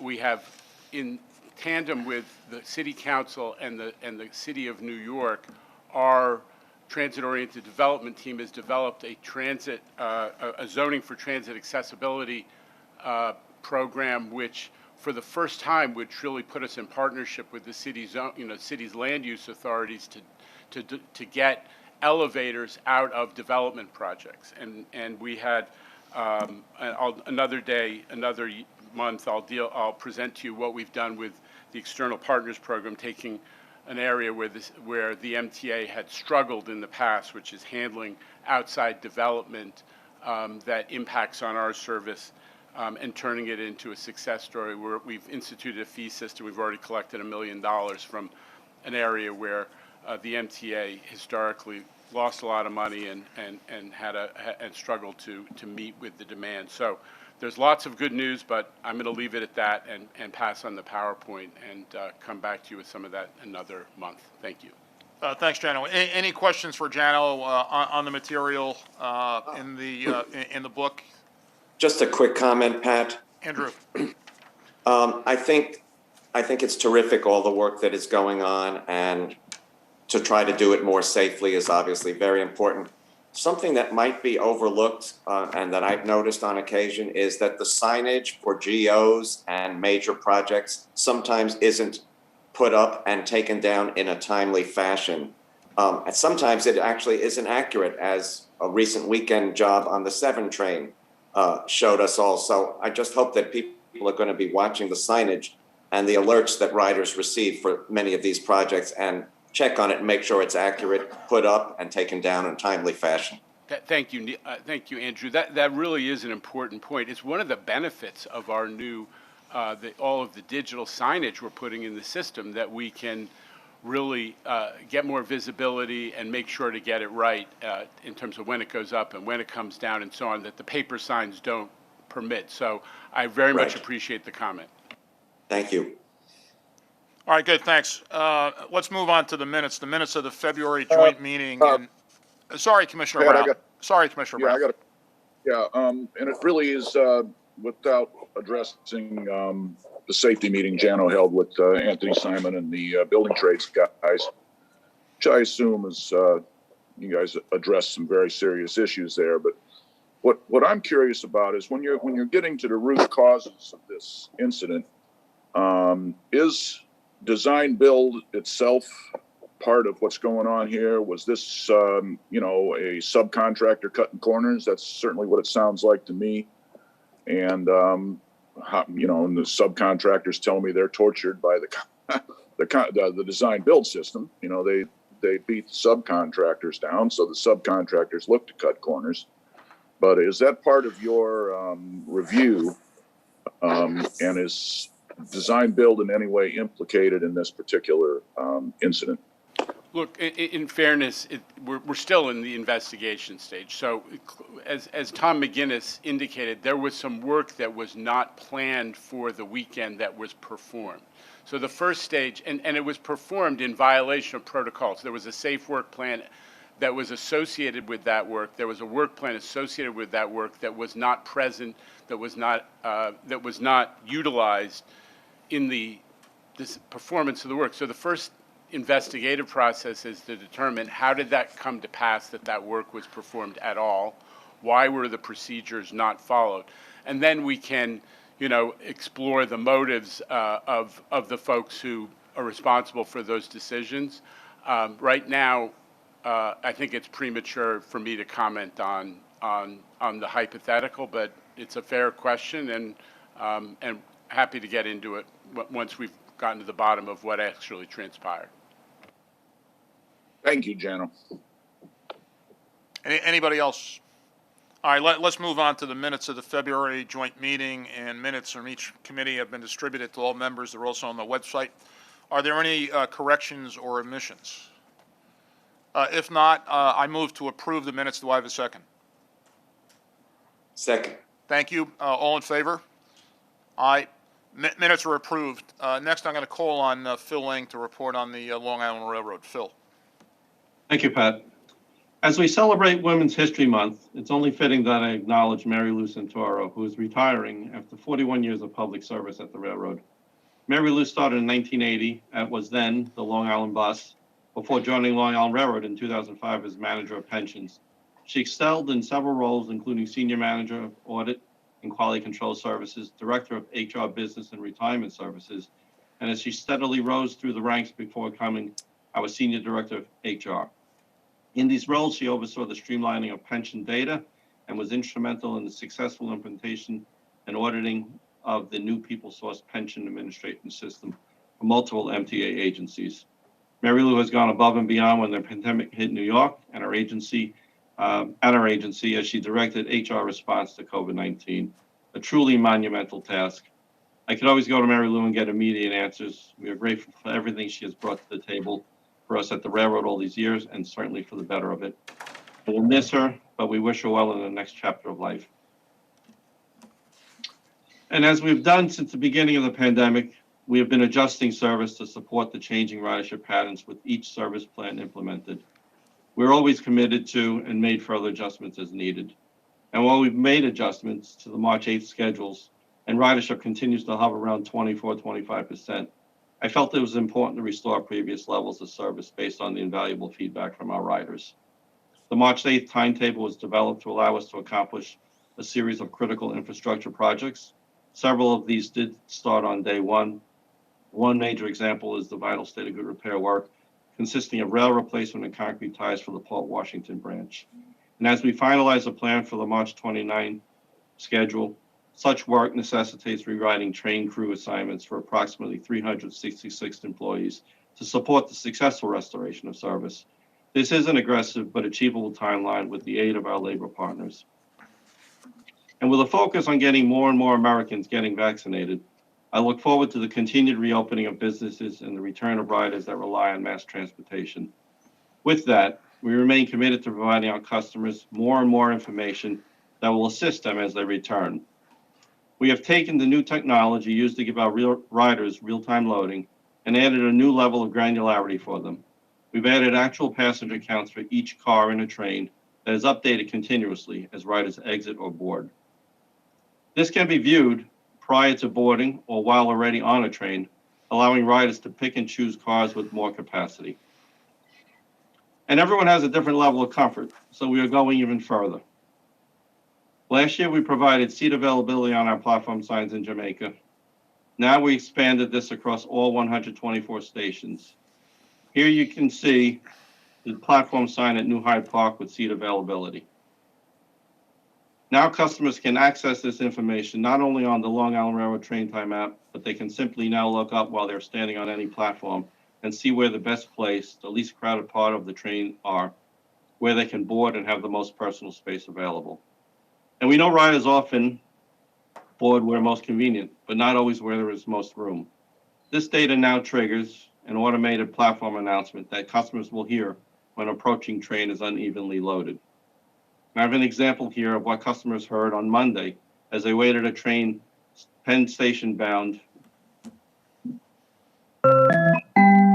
The 8:22 a.m. train to Penn Station will arrive in 3 minutes on track 2. There are more seats available towards the front of the train. So we're making sure to tackle this from every angle to ensure customer comfort and service while we do everything we can to support New York through its economic recovery and reopening. And all of this data is allowing us to plan service and adjust service. We created this dashboard for railroad operations. Provides a single screen with every train, every car that is updating continuously with real train car loading. And I personally monitor this daily myself, but more importantly, it is now utilized in our control center so they can monitor real-time loading.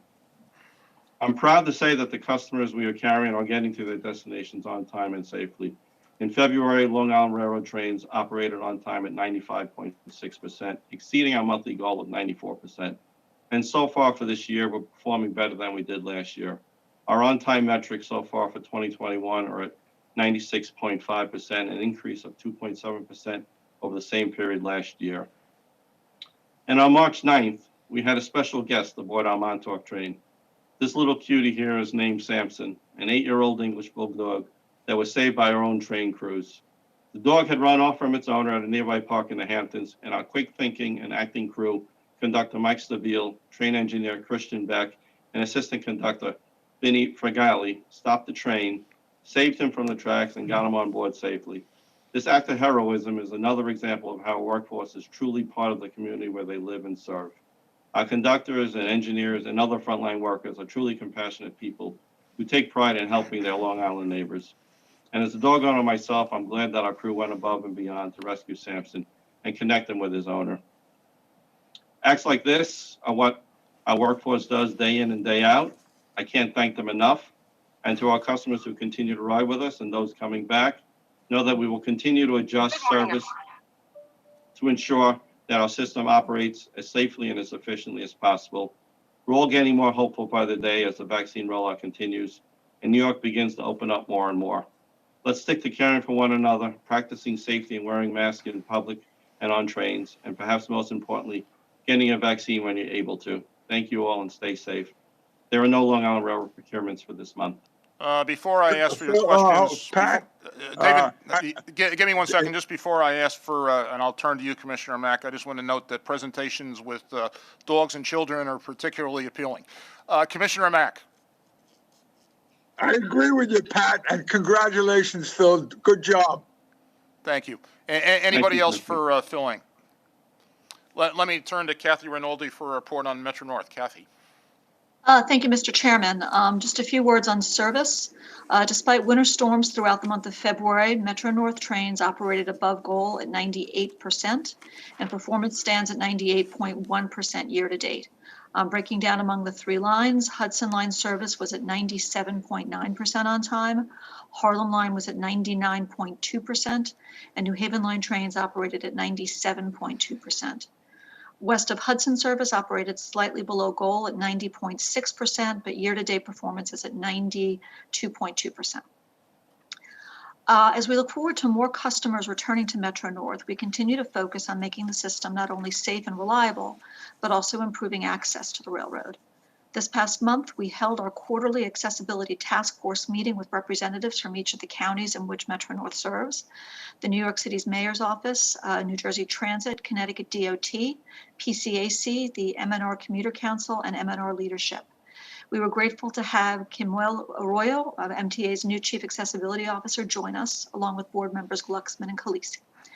We briefed the task force on our call ahead program, which is available 24 hours a day, 7 days a week, including holidays for our seniors and people with disabilities, including those who use wheelchairs and other mobility devices. Those looking for assistance can call 511 or 212-532-4900, and we need as little as 15 minutes advance notice of a trip to gather station and time information for travel plans. And we coordinate it so that our staff is available to assist customers getting on and off Metro North trains. Although 2019 was our strongest year yet with our dedicated customer service agents assisting 6,600 customers, during the pandemic last year, we still assisted 2,200 customers who either relied on wheelchair assistance or visually impaired escorts in GCT or contacted us through the Call Ahead program. We currently have station ambassadors at select stations throughout our territory to assist customers with limited mobility, to exits, platforms, bus stops, cab stands, and other transfer points. Customers can also chat for assistance using our new WhatsApp feature with customer service managers who are available from 6 a.m. to 10 p.m. daily. And coming soon, the call ahead feature will be integrated with our new enhanced train time app to make it easier and more convenient to access our service. Metro North's greatest resources are people, and I'm devoting the remainder of my remarks to recognizing a few of them. First, I'd like to start by congratulating Kelly Coughlin on being selected as a 2021 New York Labor Rising Star by City and State. Last week, Kelly was recognized as one of 40 talented individuals under 40 who are rising stars in New York's labor sector. In a short time, Kelly has worked her way up at Metro North, starting as an intern in 2012 to her current role as Deputy Director of Labor Relations, which involves interpreting and administering labor contracts for more than 15 Metro North unions. She's been involved in numerous arbitration hearings, policy determinations, and is a key member of our collective bargaining team. In 2016, Kelly was a recipient of Metro North's highest employee honor, the President's Award, and she's widely considered a rising star within the MTA family. It's now Women's History Month, and we ended February, Black History Month, with a Women's Book Club virtual meeting to discuss The Warmth of Other Suns, the epic story of America's Great Migration, and we welcomed board member Rhonda Herman's participation in that meeting. And now we're celebrating Women's History Month by highlighting the stories of women around the railroad like Kelly who got the job done here. Throughout this month, we're highlighting the stories of these women, focusing on their roles and contributions at Metro North and what they think is unique about being a woman in the railroading industry. These women represent a cross-section of the railroad, some just starting their careers and others seasoned railroaders who have built impressive careers. These women are Phyllis Miles, a coach cleaner for the Maintenance Equipment Department in Grand Central, Lynn Hanna, the Director of Operating Rules and Operations, Michelle Morris, a signal maintainer for Maintenance of Way, Ebony Smith, a rail traffic controller in our OCC, Arinda Vasquez, an assistant facility director for the Upper Harlem Line, and Robin Brown, assistant director for crew management and transportation. We proudly celebrate this diverse group of women and all women across Metro North who contribute to our mission every day. Finally, I want to acknowledge the departure of 3 executive team members who will be leaving Metro North shortly, and I want to thank them for their years of dedicated service. First, I'd like to acknowledge the departure of Dave Kubicek, who joined Metro North in 2018 as Vice President of Operations Support and Special Projects after serving at Long Island for almost 4 years. Recently, Dave played a key role in successfully bringing PTC software to our M8 fleet ahead of the December 31st, 2020 deadline for PTC implementation. We wish Dave lots of luck and success as he returns to his home state of Texas and begins his next chapter in transportation with Capital Metro in Austin. Next, I'd like to acknowledge Tom Mitchell, who will be retiring next month after 37 years of dedicated service to the railroad. A 2014 President's Award winner, Tom joined the railroad in 1984 as a ticket agent and a block operator, and he has steadily risen through the ranks of the railroad to achieve the position of Vice President of Customer Service and Stations in 2018. Since he's been in that position, Tom has made a mark on the railroad, introducing several initiatives, presiding over the extension of the Customer Communications Center to 24/7 coverage, building the Station Ambassadors Program. He was there when big boards were installed in Grand Central Terminal, and he's been a principal force in upgrading and improving customer communications across the railroad. He has overseen several customer communications features, including new features to the Train Time app, including the capacity tracking of our trains, and he was also instrumental in the announcement we made earlier this month of communications through WhatsApp. I'm grateful for Tom's friendship and professionalism, and I'm so glad to have had the opportunity to collaborate and work with him as he's made these advances. I want to thank Tom for all that he has done for the railroad. He's well deserved this retirement. We're grateful for his service, and best of luck to him and his family. Finally, I would like to acknowledge the imminent retirement of John Kesich, who is currently our Senior Vice President of Operations. I want to thank John for his 31 years of service on the occasion of his retirement. I first met John when I was General Counsel of the Long Island Railroad, and John was the Assistant Chief Mechanical Officer. We were both engaged in negotiations with Bombardier on behalf of both railroads with respect to M7 warranty issues. John began his railroad career in the MTA Future Managers Program back in November of 1990, working rotational assignments within all major areas of Metro North's operations division, including maintenance of equipment, transportation, power, signal, and track, which gave him a well-rounded understanding of the railroad's operations. After successfully completing the requirements of this 2-year program, John worked his way up through the mechanical department, bringing to bear his analytical ability, his expertise, his critical thinking, and his creativity. Every day since John has been at the railroad, he has used these skills as he has climbed up through the ranks of the mechanical department. Thereafter, however, he became the SVP of operations in 2013, and what was probably the most challenging time that Metro North has ever experienced.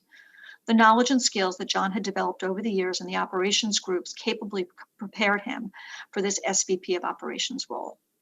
John stepped up in a big way, and he has been a driving force in terms of making the railroad what it is today. He stressed the basics: safety, operations, and people, everything that it takes to make the railroad safe and reliable. I am proud of John, and it's been an honor to know him and work beside him. I am grateful for all he has given to the railroad and for his friendship. I want to thank John, and I want to thank his family for allowing him to give so much to the railroad and to the people of the states of New York and Connecticut. I wish John all the best as he moves on to the next stage of his life. Please join me in congratulating these 3 executive leadership team members on their outstanding public service and wishing them all the best. We will greatly miss their expertise and their knowledge. Finally, there's one competitive procurement in this month's Metro North package. We hereby request board approval to use the competitive RFP process to seek a pest control firm for proactive integrated pest management services for Grand Central Terminal facilities and retail shops. Thank you. Thanks. Any questions for Kathy? Commissioner Herman. Not a question, but I'd just like to say that I thank Kathy for inviting me to her quarterly book club, and the discussion I found to be amongst her staff of employees to be very open, honest. The sharing of personal stories was excellent, and I very much enjoyed it. Thank you, Commissioner. All right, I'm going to make a motion to approve the Grand Central Terminal pest control matter. Do I have a second? Thank you. All in favor? Aye. Any opposed or abstentions? Thank you. Brief, I'm going to ask Tom Quigley for a brief comment on another issue before we turn to Sarah Feinberg. Thank you, Mr. Chairman. I just want to clarify a comment made by Commissioner Law, which may cause some confusion. He inadvertently referred to an information briefing held last week as a committee meeting. That is not correct. The Joint Railroad Committee is meeting today concurrently with the MTA board meeting. What I think Commissioner Law was referring to was members of the railroad staff bringing some board members up to date on some issues. No roll call was taken at that meeting. No quorum was established at that meeting. No action was taken and no vote was taken at that meeting. It was simply an information session. Thank you. Thank you, General Counsel. Now I'll call on Sarah Feinberg to deliver a report on New York City Transit and MTA bus. Sarah. Thanks, Pat. I'll be brief. First, I just want to start by thanking the men and women of New York City Transit over the last month have dealt with challenging weather, continued deep cleaning and disinfecting of the subway system and the bus system, and as always have been the true heroes that have kept the service running. So I just want to extend my gratitude to them. I want to start with an update on COVID. We continue to be heartbroken by the number of people at New York City Transit who are both fighting through COVID or have passed away. We're heartbroken by these deaths, and our family liaison program continues to do unbelievable work, throughout this crisis.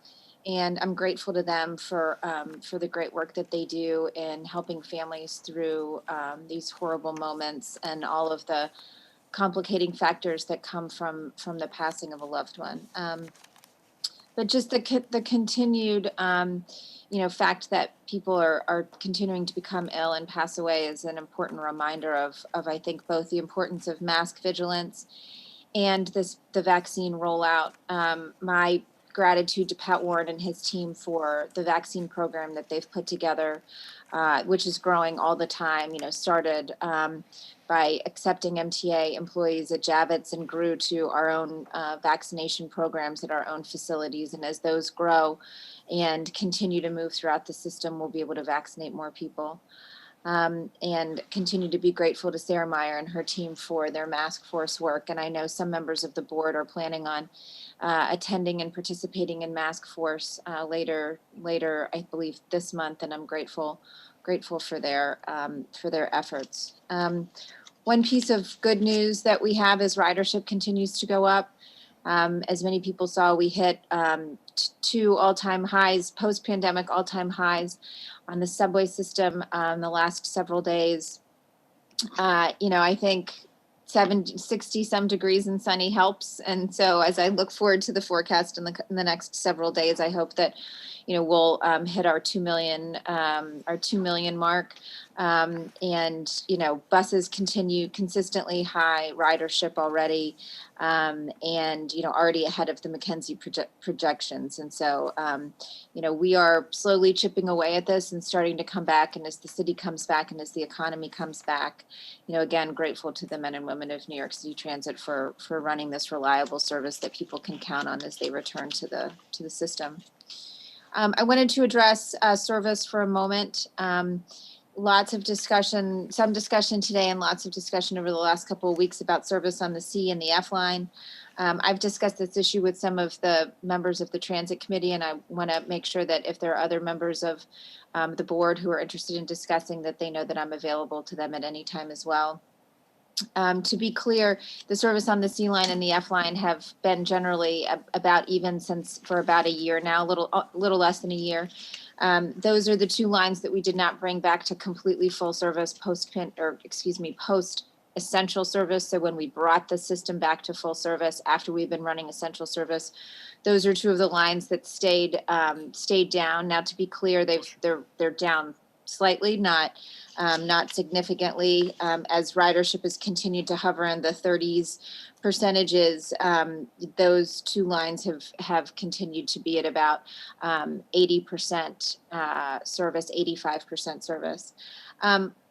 That said, if you are if you are someone who works on these two lines and has been keen to do certain jobs on these lines, have shift times and starting at certain locations on these lines, you're probably continue to be frustrated that the specific jobs that you want on these two lines have been less available to you. So certainly understand our colleagues' frustration.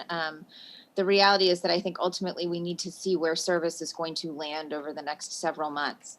As the city comes back, as the economy comes back, if we have confidence and know that we're going to remain at full service or almost most full service on every single line, then we'll be able to, put together a pick that gives our workforce the certainty and reliability so that they know exactly where they're going to be and what they're going to be doing over the coming months. So happy to discuss it more, but wanted to provide a little bit of context there. On the policing and security issues, I wanted to thank Chief O'Reilly for being with us today and for her continued partnership, and the partnership of Commissioner Shea as well. Continue to be grateful to them for their help as we continue to deal with the issues that we're seeing in the system. I am grateful anytime I see any numbers go down, and grateful anytime I see, the quick work of the police being, on display, and certainly feel like the last couple of weeks have been an improvement over what we've seen over the last several months.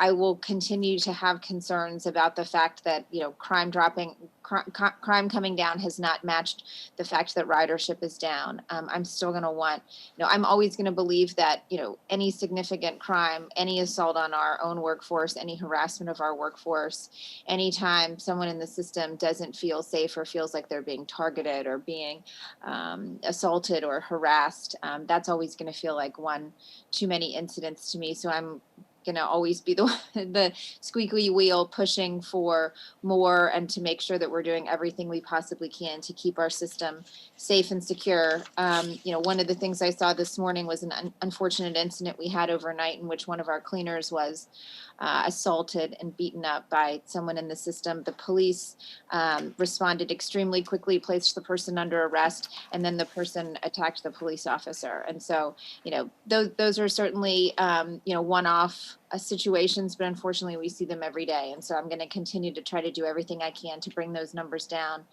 And while I'm grateful to see significant crimes coming down, of course, I continue to be concerned about the misdemeanor assaults and crimes that we see continue in the system, because of course, if you're in the system and you're a victim of a misdemeanor assault, you're not going to say, oh, thank goodness it wasn't a felony assault. You're going to say, yeah, this is not what should be happening in our transit system. So I'm going to continue to watch those numbers really carefully.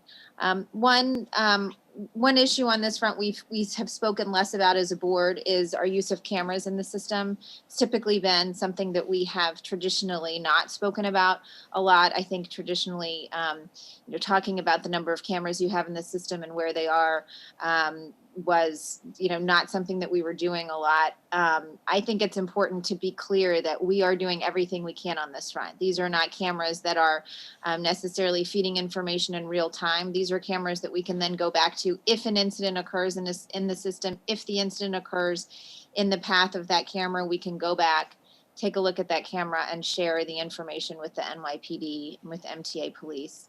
The fact that we've been able to ramp up our use of this technology over the last year has led to a significant number of occasions when we've been able to share information, footage, and images with the police, which has led to an arrest of someone who's committed a significant crime in our system. So I want to thank the security team at New York City Transit for the work that they've been doing to get that increasingly inexpensive technology up throughout the system, and grateful also for the station's personnel who have assisted with it. And then the final thing I just wanted to touch on is I know the IG is giving a presentation later in this board meeting. I wanted to thank Ms. Percorni and her team for the great work that they've done over the last year while I've been at while I've been at New York City Transit. You know, we have spent significant time and resources over the last year within my office and within transit, you know, really addressing a lot of the issues that were outstanding. I think it's important to just be candid and transparent about the fact that I don't think internal investigations and IG investigations were always taken particularly seriously at transit. Of course, I will not speak for other departments and agencies. You know, and any good IG will open a president or a department's eyes to issues that that you may have within your own agency. And I'm grateful for the professional work of the IG and on the, you know, particularly on the asbestos issues and on the boiler room issues, which she's going to discuss later, and the alcohol testing issues, which she's going to discuss later. I'm grateful for her leadership and her team's persistence, and certainly grateful to my team who have been relentless in their efforts to make sure that we're not only doing the right thing when we get information about what we need to be doing internally, but holding people's feet to the fire to make sure that that work is continual and that we're auditing ourselves and not letting ourselves off the hook when it comes to any kind of circumstance in our system that could lead to a dangerous situation for our colleagues. So I just want to thank her for her work, and I'm happy to take any questions. Thank you, Sarah. I'm going to start with Commissioner Khaleesi. Thank you, Sarah. I appreciate everything. Thank you, Jano, for talking about zoning for accessibility. I look forward to hearing about that later in the future. I just want to bring up something. First of all, I am concerned about people getting COVID, and older adults and people with disabilities can now get vaccinated at home for those that are unable to leave their house. And the city and state are doing a great job for people with disabilities to get vaccinated. So please get out there and get vaccinated. The community, disabled community in New York City had a passing of a giant today from known as Edith Prentice. And Edith, everybody, I see some heads being nodded here, and it's very emotional for me. She was someone that was in your face, unapologetic, and made sure that you did what you were supposed to do. And she's held government accountable. She was part of New York City Transit Riders Council, active member, a Long Island Railroad ADA task force person, and she was involved in all levels of MTA. I'm saddened that she has passed, and we need to honor her and push forward on her commitment for accessibility, settle grievances, push forward on improving Access-a-Ride overall, because that's what she would want us to do. And we have to find a way to commemorate her in a big way. And I know that I spoke with Andrew Albert before, and I know he has some kind words to say about her. I will miss her. I have no idea what I will do without her. And thank you for listening, and please remember Edith Prentice. Thank you, Commissioner. Andrew, do you want to? Yes, it's a great loss, not just for the accessibility community, but for everybody, because Edith touched on so many different topics in her advocacy. She was an advocate across all agencies, Metro North, Long Island Railroad, New York City Transit. She brought attention to signage. You know, if there was a GO, was there ADA accessible alternative routes in the signage, location of elevators, platform gaps for certain car types in certain stations. She was very pro legislation that is currently being considered, which if there is construction near a transit station, that builder would get a bonus for making the station accessible and or improvements to the station. So she was everywhere, and it was a great shock to most of us. And we will miss her, and we will fight on for Edith and all of her constituents and all of our constituents, obviously, because we will all possibly be need these kind of improvements at some point in our lives. Thank you, Andrew. Anybody else? But I do have a question for Sarah if when the time is right. Time's right. Okay. On the issue of the less frequent C and F service, I just wanted to say that this doesn't just affect C and F riders. Some towers are holding trains because of the infrequency of the C's and F's an inordinately long time. And I've experienced this at J Street, where they hold A's and C's for the F, at West 4th Street and at 59th Street Columbus Circle. So I think while it may be less frequent on the C and the F trains, it is affecting other lines as well. And I just hope that that gets taken into account. Anybody else? All right, I just, Yeah, Pat. Commissioner Brown. Yeah, I was asked Sarah if she was aware, and she brought up the IG, if the IG is aware of the Tesla charging station they built over at the Linden Shops. It just crossed my desk last night or this morning, but I'm curious, is that something that's on your radar screen? Is it something the IG is going to speak of today? I don't, that is now, I will not pretend that I'm completely up to speed on everything that's on my desk and inbox, but I have not heard of that. So I'm not, and I obviously won't speak for the IG, but I'm not sure what you're referring to. So I'm happy to take a look at it. Or if you want to forward something along, or maybe it just hasn't gotten to me yet. Thank you, Sarah. All right, good. I just want to end by recognizing Edith Prentice's service as a dedicated member of the New York City Transit Riders Council and a number of other groups. She was a pioneer, and her loss is terrible. I'm going to move now to Danny DiCrescenzo and Bridges and Tunnels. Danny. Thank you, Mr. Chairman. As we pass the one-year mark of the global COVID-19 pandemic, I would like to take a moment to remember those family members, friends, and fellow MTA employees who passed away from this virus.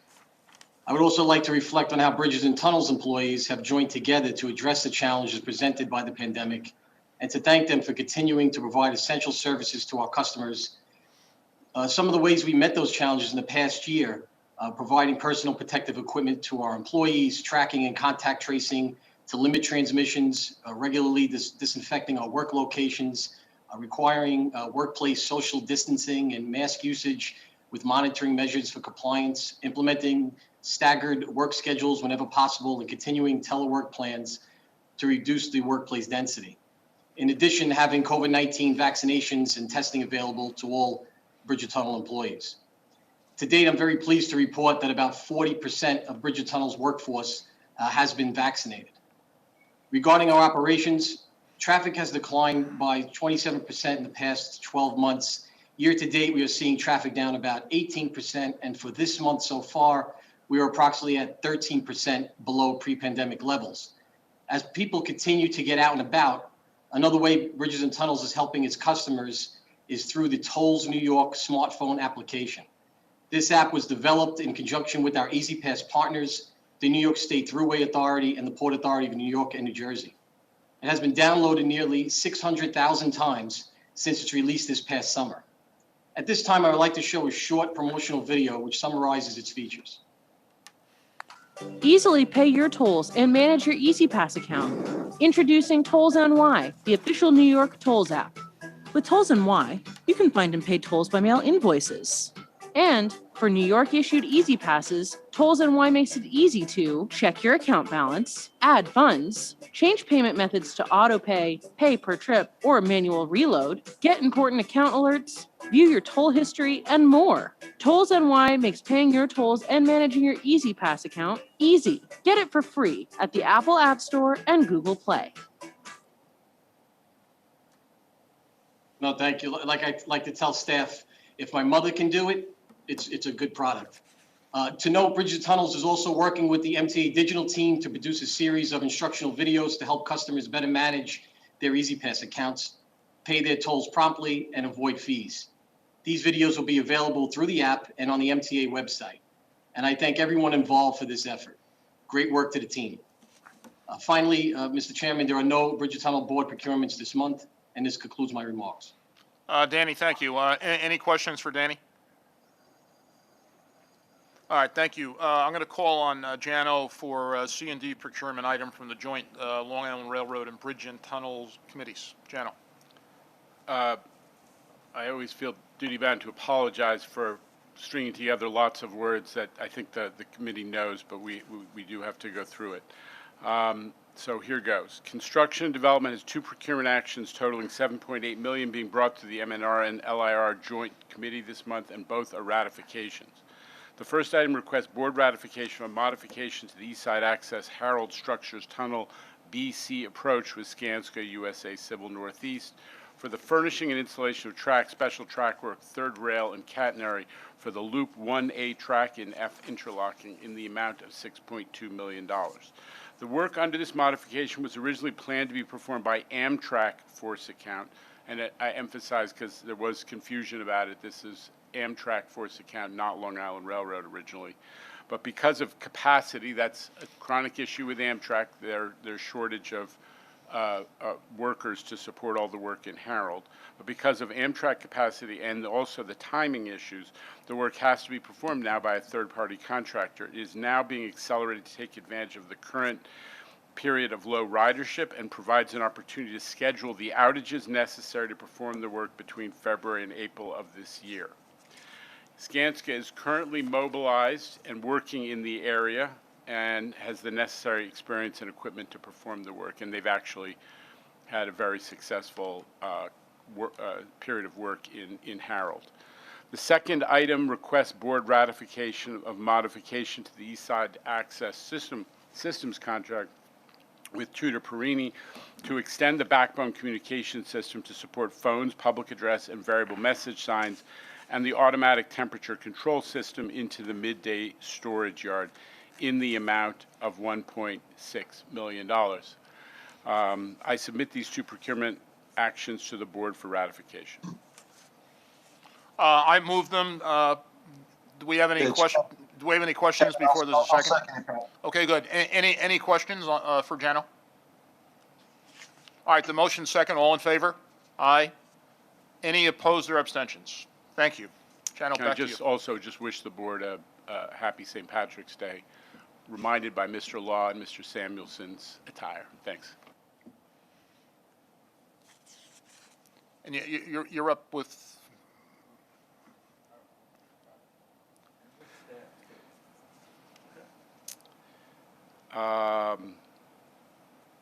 Okay. Construction and Development also has 6 procurement actions being brought through the Bridges and Tunnels Committee for approval this month, totaling $43.3 million. All 6 items are competitive. The first requests board approval for an award of a competitively solicited public works contract for design build services for the installation of a safety fence at the Verrazano Narrows Bridge to LSOL Contracting / ES2 Enterprises, a joint venture, in the amount of $32.8 million. The work under this contract is for the design and installation of a safety fence on the upper and lower levels of the suspended spans between the Brooklyn anchorage and the Staten Island anchorage. The fencing will enhance safety. The next 4 items request board approval to award 4 competitively procured personal services contracts. These contracts were solicited as a single procurement and are for the Federal Highway Administration and New York State DOT mandated biennial bridge inspections. The contracts are as follows. For the Throgsneck Bridge to Thornton Tomasetti, for the not-to-exceed amount of $2.5 million. For the Bronx Whitestone to Stantec Consulting in the not-to-exceed amount of $2.2 million. For the Marine Parkway and Cross Bay Bridge to Hardesty in Hanover, for the not-to-exceed amount of $1.8 million. And for the Henry Hudson Bridge and the Hugh L. Carey Tunnel Approach Bridge to HNTB New York Engineering and Architecture in the not-to-exceed amount of $1.5 million. The last item requests board approval to award a competitively solicited personal services contract for the Federal Highway Administration and the New York State DOT mandated tunnel inspections at the Queens Midtown Tunnel and the Hugh L. Carey Tunnel to Stantec Consulting Services in the amount of $2.4 million. I submit these 6 procurement actions to the board for approval. Thank you, Jano. Any questions for Jano on these procurement items? Okay, there being none, I will make the motion to approve. Do I have a second? Thank you. All in favor? Aye. Any opposed or abstentions? The procurements carry. Thank you, Jano. Turning next to the Finance Committee, David Keller is going to provide a brief budget watch and then introduce finance items. David. Thank you, Mr. Chairman. Farebox revenue was $155 million favorable year to date, or 88%. The variances against the adopted budget, which is based on the McKinsey worst case scenario. As noted in the financial plans leading up to today, the worst case was used to minimize downside risk with the hope of better results. Through the first 2 months of the year, Farebox revenue has been in the midpoint range of the two scenarios. We continue to watch financial results closely and will make adjustments accordingly. Total revenue was $101 million favorable, or $65 million.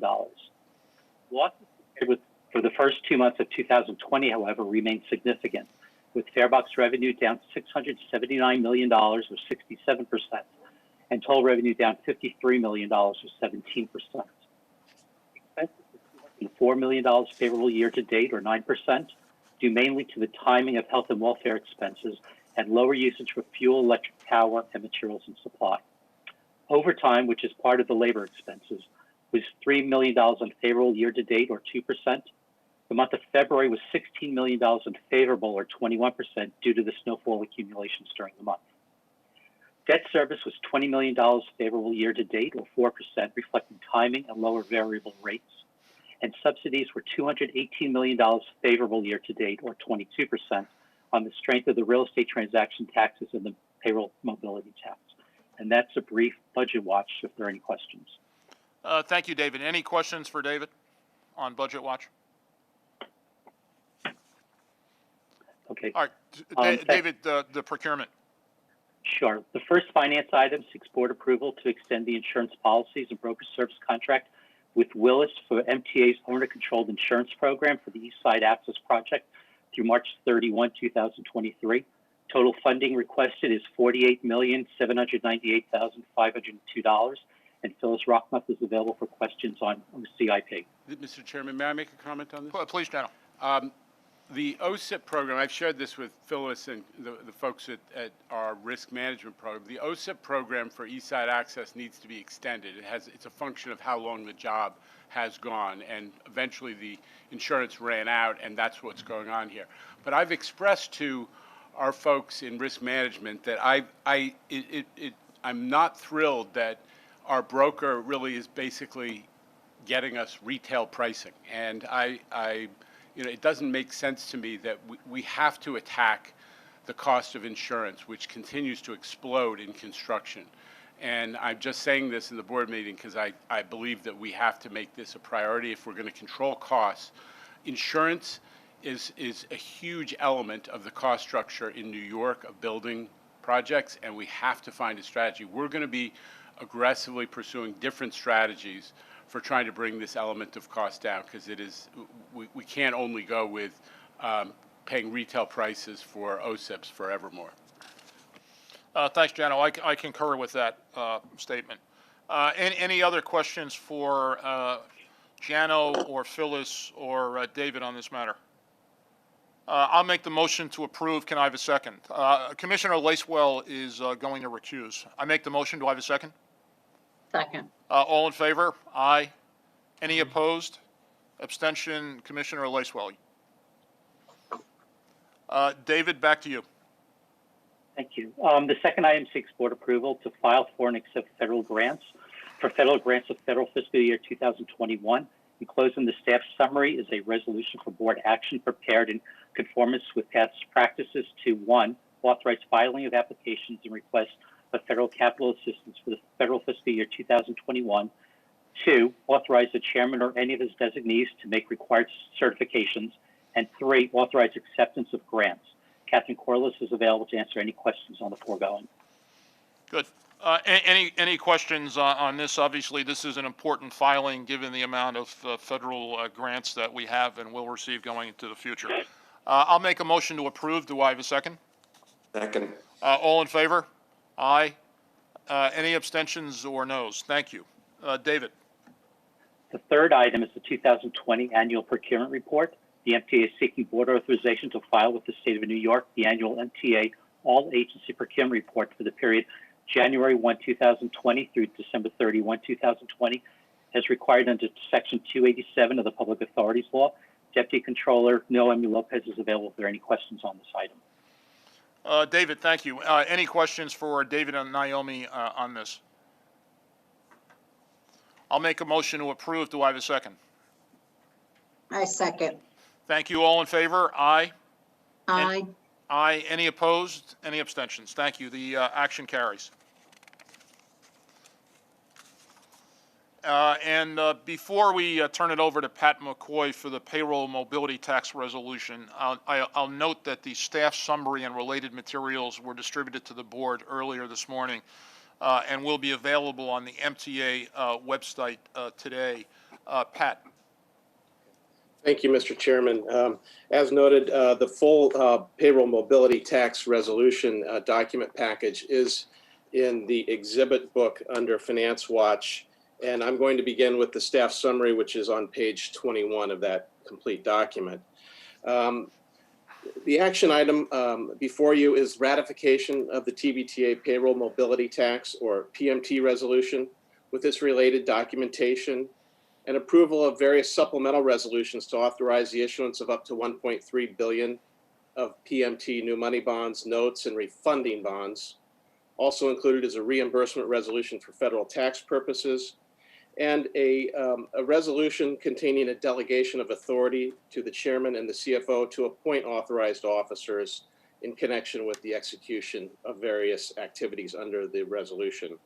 The staff summary and materials are on the director's desk, as noted by Chairman Foy, and on the board website, and I'm happy to answer any questions that you may have. Hey, Pat, I'm going to start with the first two questions. First, just confirm that this is not an increase or expansion in the PMT.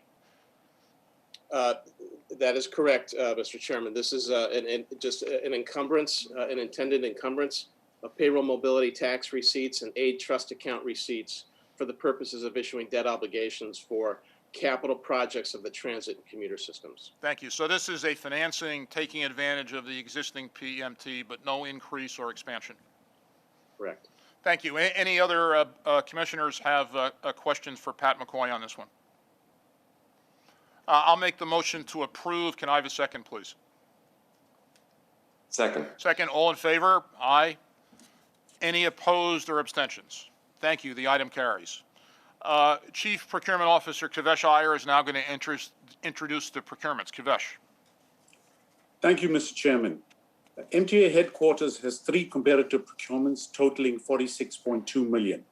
The first action establishes a panel of 11 contractors to provide transportation planning and conceptual design services with an aggregate budget of $25 million over a period of 5 years. These are $0 contracts, and these services will be provided on an as-needed basis. The second action is an award totaling $8.6 million to Guidehouse LLP and Dirad Technologies to implement the transformation of the MTA customer contact centers.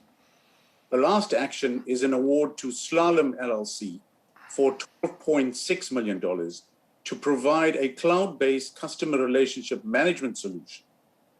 There are no non-competitive actions, no ratifications this month.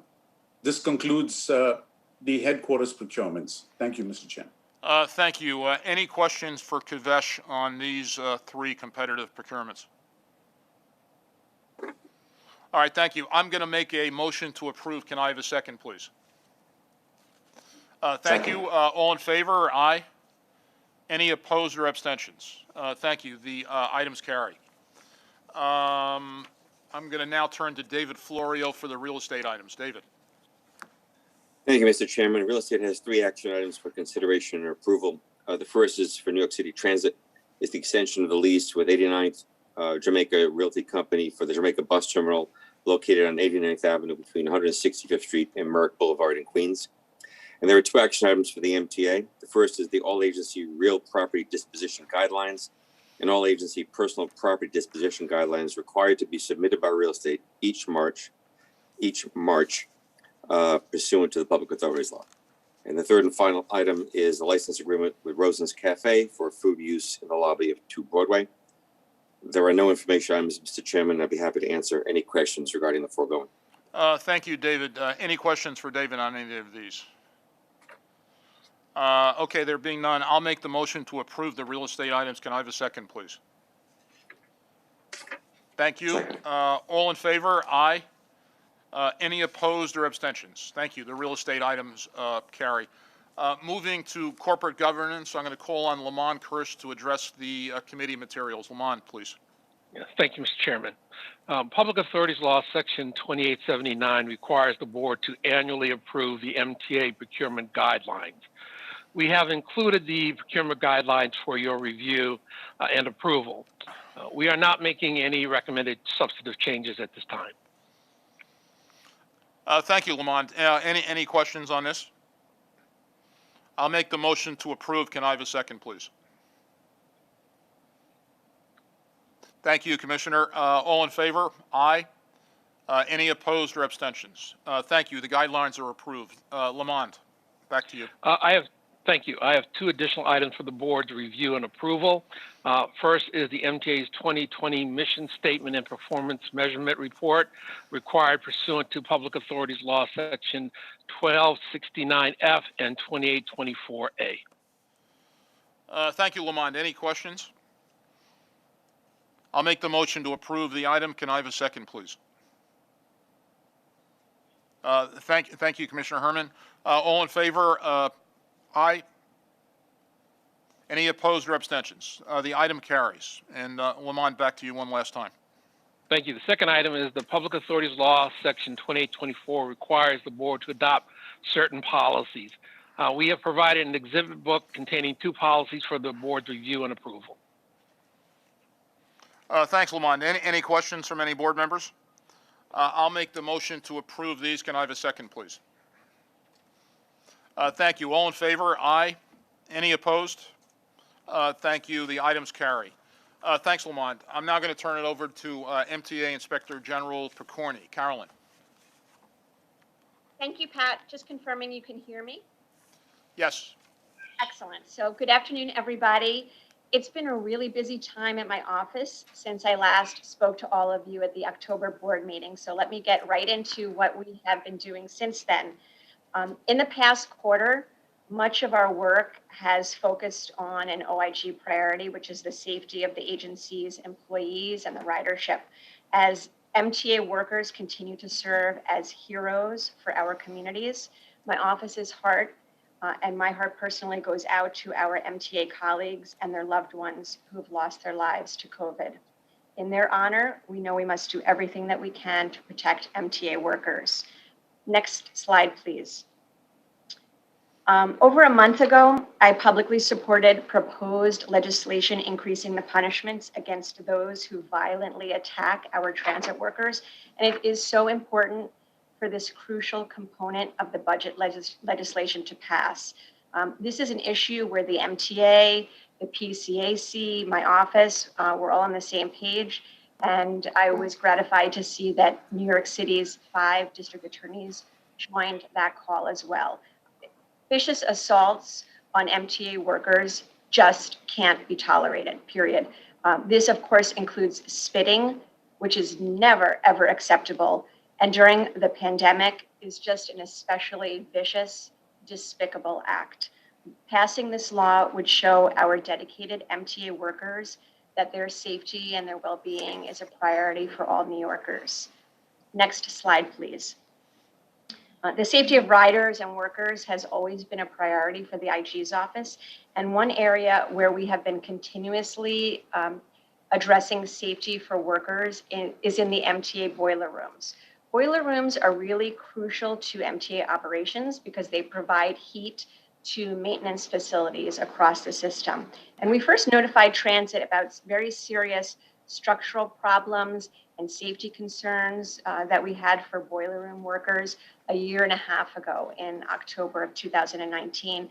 And we were so concerned that we issued a flash letter that laid out our preliminary findings that had us really alarmed. And we found things like water flooding around electrical switchboards, roofs leaking onto components. There were unsound facades that collapsed while being taken down, and equipment operating in a decrepit, moldy, 10-year-old so-called temporary wooden structure. And then in last summer, in August 2020, Transit reported to my office that all the necessary repairs were completed. And we checked up on it. My investigators visited the boiler rooms, and unfortunately, we found that that really wasn't the case. We found that Transit's efforts to remedy the situation wasn't adequate, leaving workers and infrastructure at risk, even after they got our flash report. Workers were exposed to dangerous conditions, and what's worse, they had been appropriately flagging their complaints using the tool that management provided to them, with which to assess their working conditions. And yet management didn't act, and allowed these very serious safety and structural problems to develop. There's just no excuse for management being reactive instead of proactive when it comes to safety. I will say that after significant investigation by Transit leadership into the failures of the maintenance system and staff to report the conditions and the repairs accurately, so thank you, President Feinberg, for that. Transit leadership made fundamental changes to the system. We appreciate you getting to the bottom of it. I'm hopeful that Transit has now taken sufficient steps to finally address the issues, including my office's recommendations. And as a result of our work, Transit served as a disciplinary action against a superintendent. We're going to continue to monitor Transit's progress to guarantee that MTA workers can do their jobs safely in boiler rooms and elsewhere.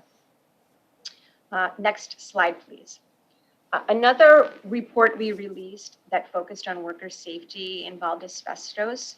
I want to thank Transit for referring this matter to us after they got complaints from workers and from the union.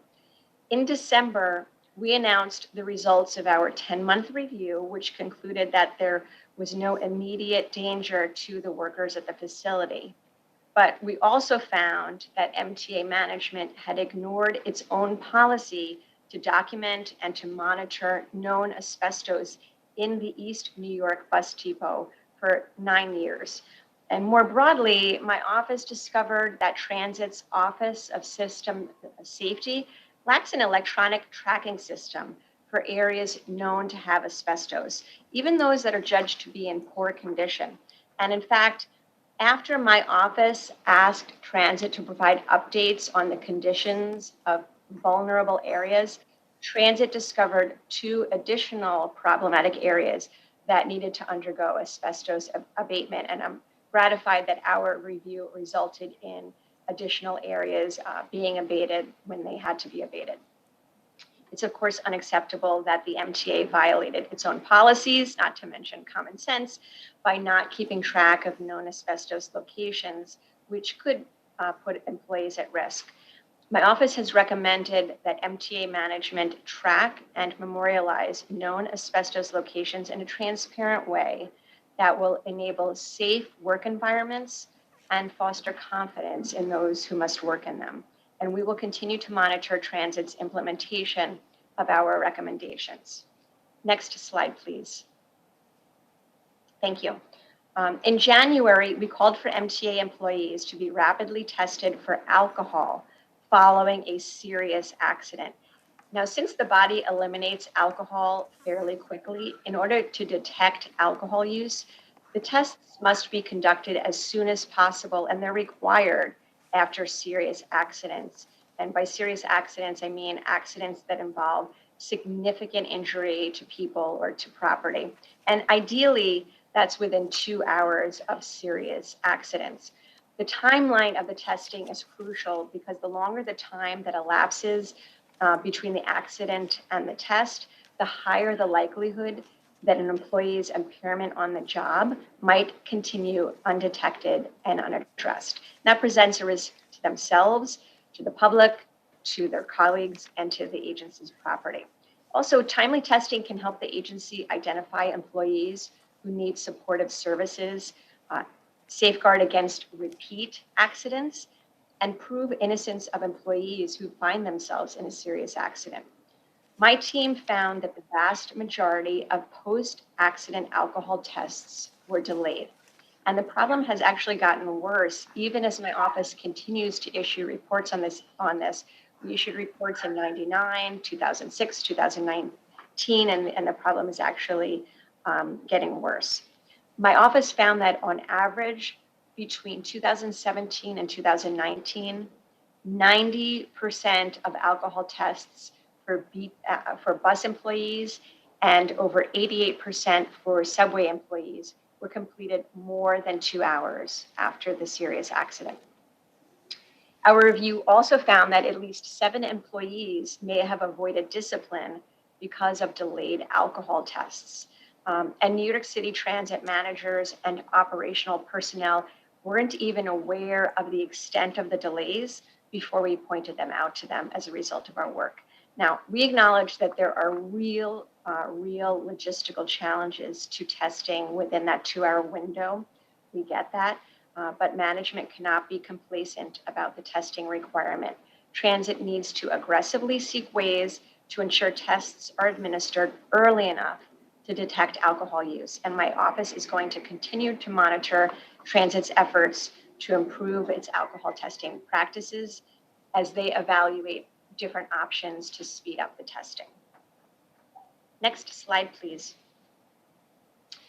Since I last spoke to the board, my office has released 6 reports on management and employee misconduct.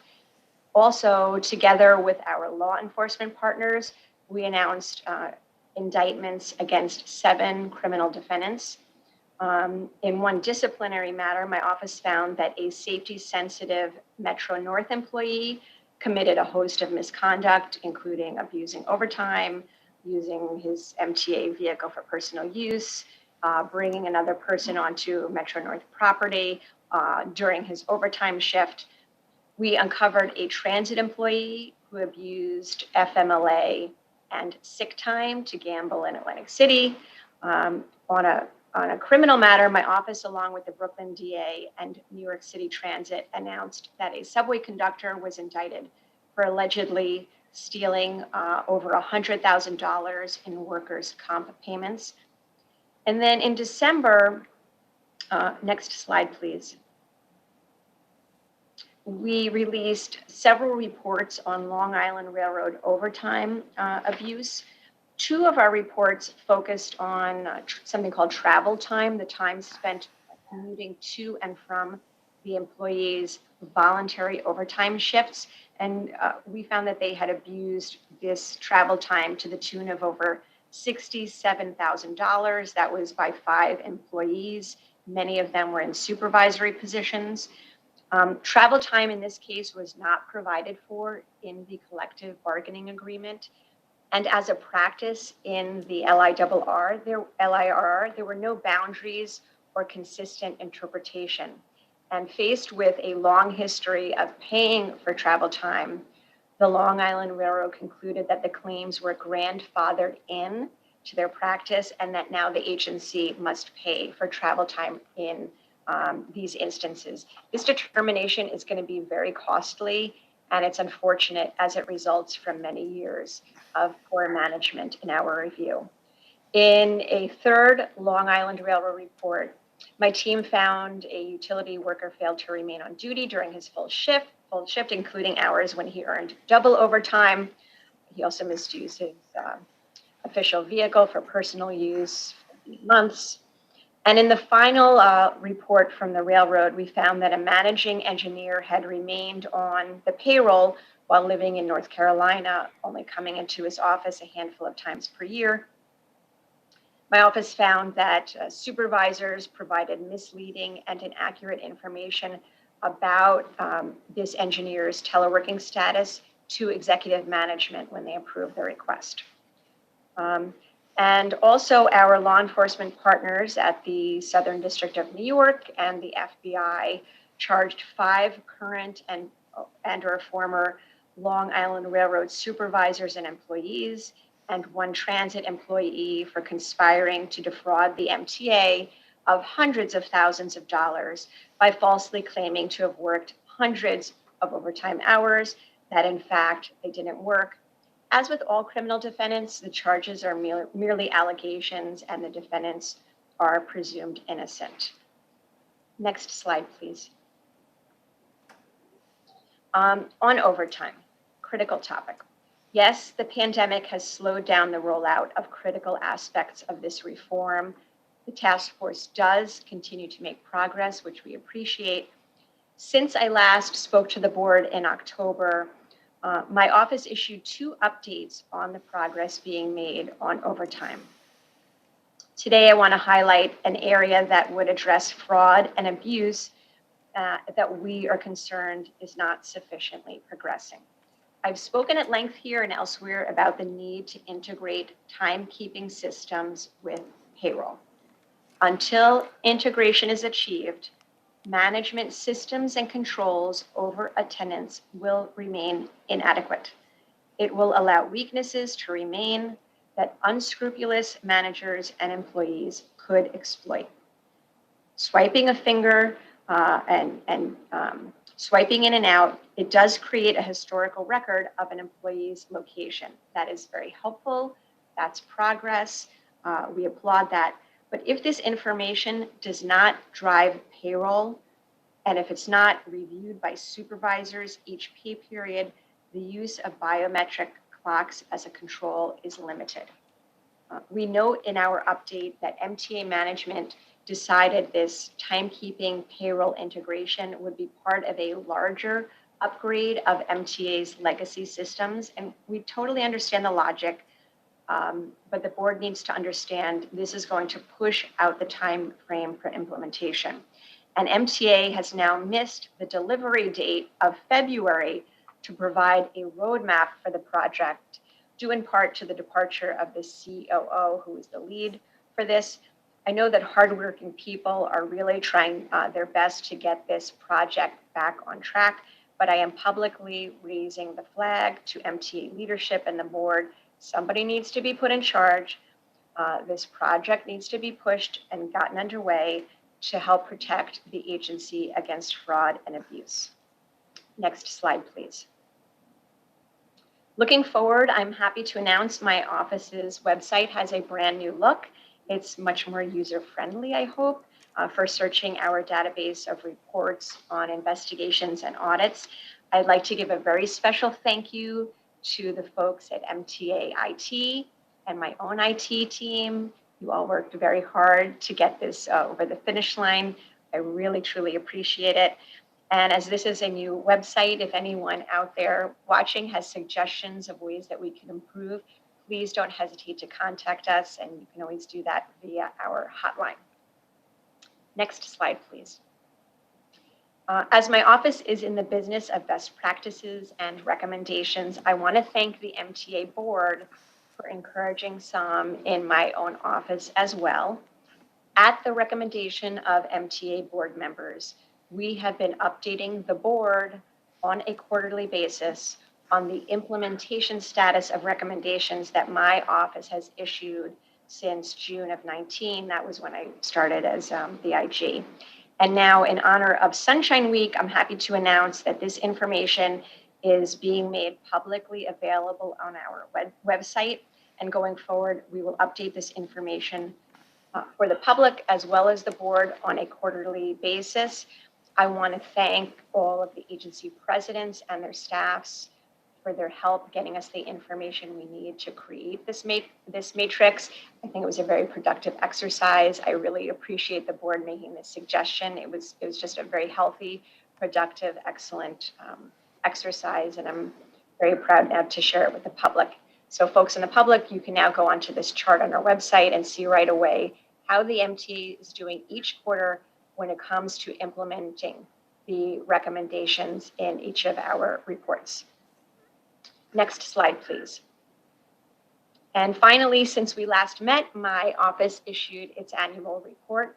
For the second year in a row, our annual report provided detailed and high-level internal metrics and statistics. We thank the good government and transit advocacy groups for their suggestions to provide this data. As it was for everybody, 2020 was a really challenging year that required my office to innovate, to expand our mission, and use every avenue we could to add value to the MTA and to all New Yorkers. And I am especially proud of my team. Thank you for doing that. Next slide. My intake staff processed more than 1,200 complaints, which was the second highest number of complaints received in the past 5 years, one of the highest of all time. Those complaints came from individuals inside the MTA, individuals outside the MTA, members of the public, among other data, including a record number of site visits by my team. This report reviews the 30 reports that we issued in 2020. It details the significant monetary impact that my office had in 2020. Next slide, please. That shows the reports that we were issued, and it describes my office's assistance to New York State during the COVID-19 pandemic. Next slide, please. This shows our financial impact and the ways that we added value to the MTA. I'm really proud of my team for their hard work, their incredible results during a pandemic year, and for the MTA staff's cooperation with our work. I encourage everyone to read the report. Next slide. And as we look further in 2021, my office will continue to focus on our core principles, which make up the chapters of our annual report, which are implementing management best practices, ensuring the safety of riders and workers, monitoring and compliance of key MTA policies and initiatives, and of course, rooting out waste, fraud, and abuse. Thank you so much. Thank you, Carolyn. Any questions from the board for the Inspector General? Andrew. Carolyn, thanks for your reports. They are wide-ranging and really delve deep into various issues that are of concern to all of us. I'm wondering if you will be updating your report on the homeless and fare evasion, as these continue to be quite something, these issues. We are continuing to look at those issues. It may even be at the next board meeting that I'll be in a position to talk about homelessness. And I do want to just thank you and also the PCAC for being good partners and good sounding boards on many issues, and especially those two, because I know Happy to do it. Thank you. Very passionate about. Good. Any other questions? Yeah, hey, Pat. Commissioner Law, Commissioner Samuelson. Let John go first. I'll go next. John. Yeah, Inspector General, in October of 2020, that you went to the media regarding a cable that was found in Jamaica Long Island Railroad Station and declared that a saboteur was at work and a loose cable was found. Can you tell me what the outcome and tell the board what the outcome of that case was?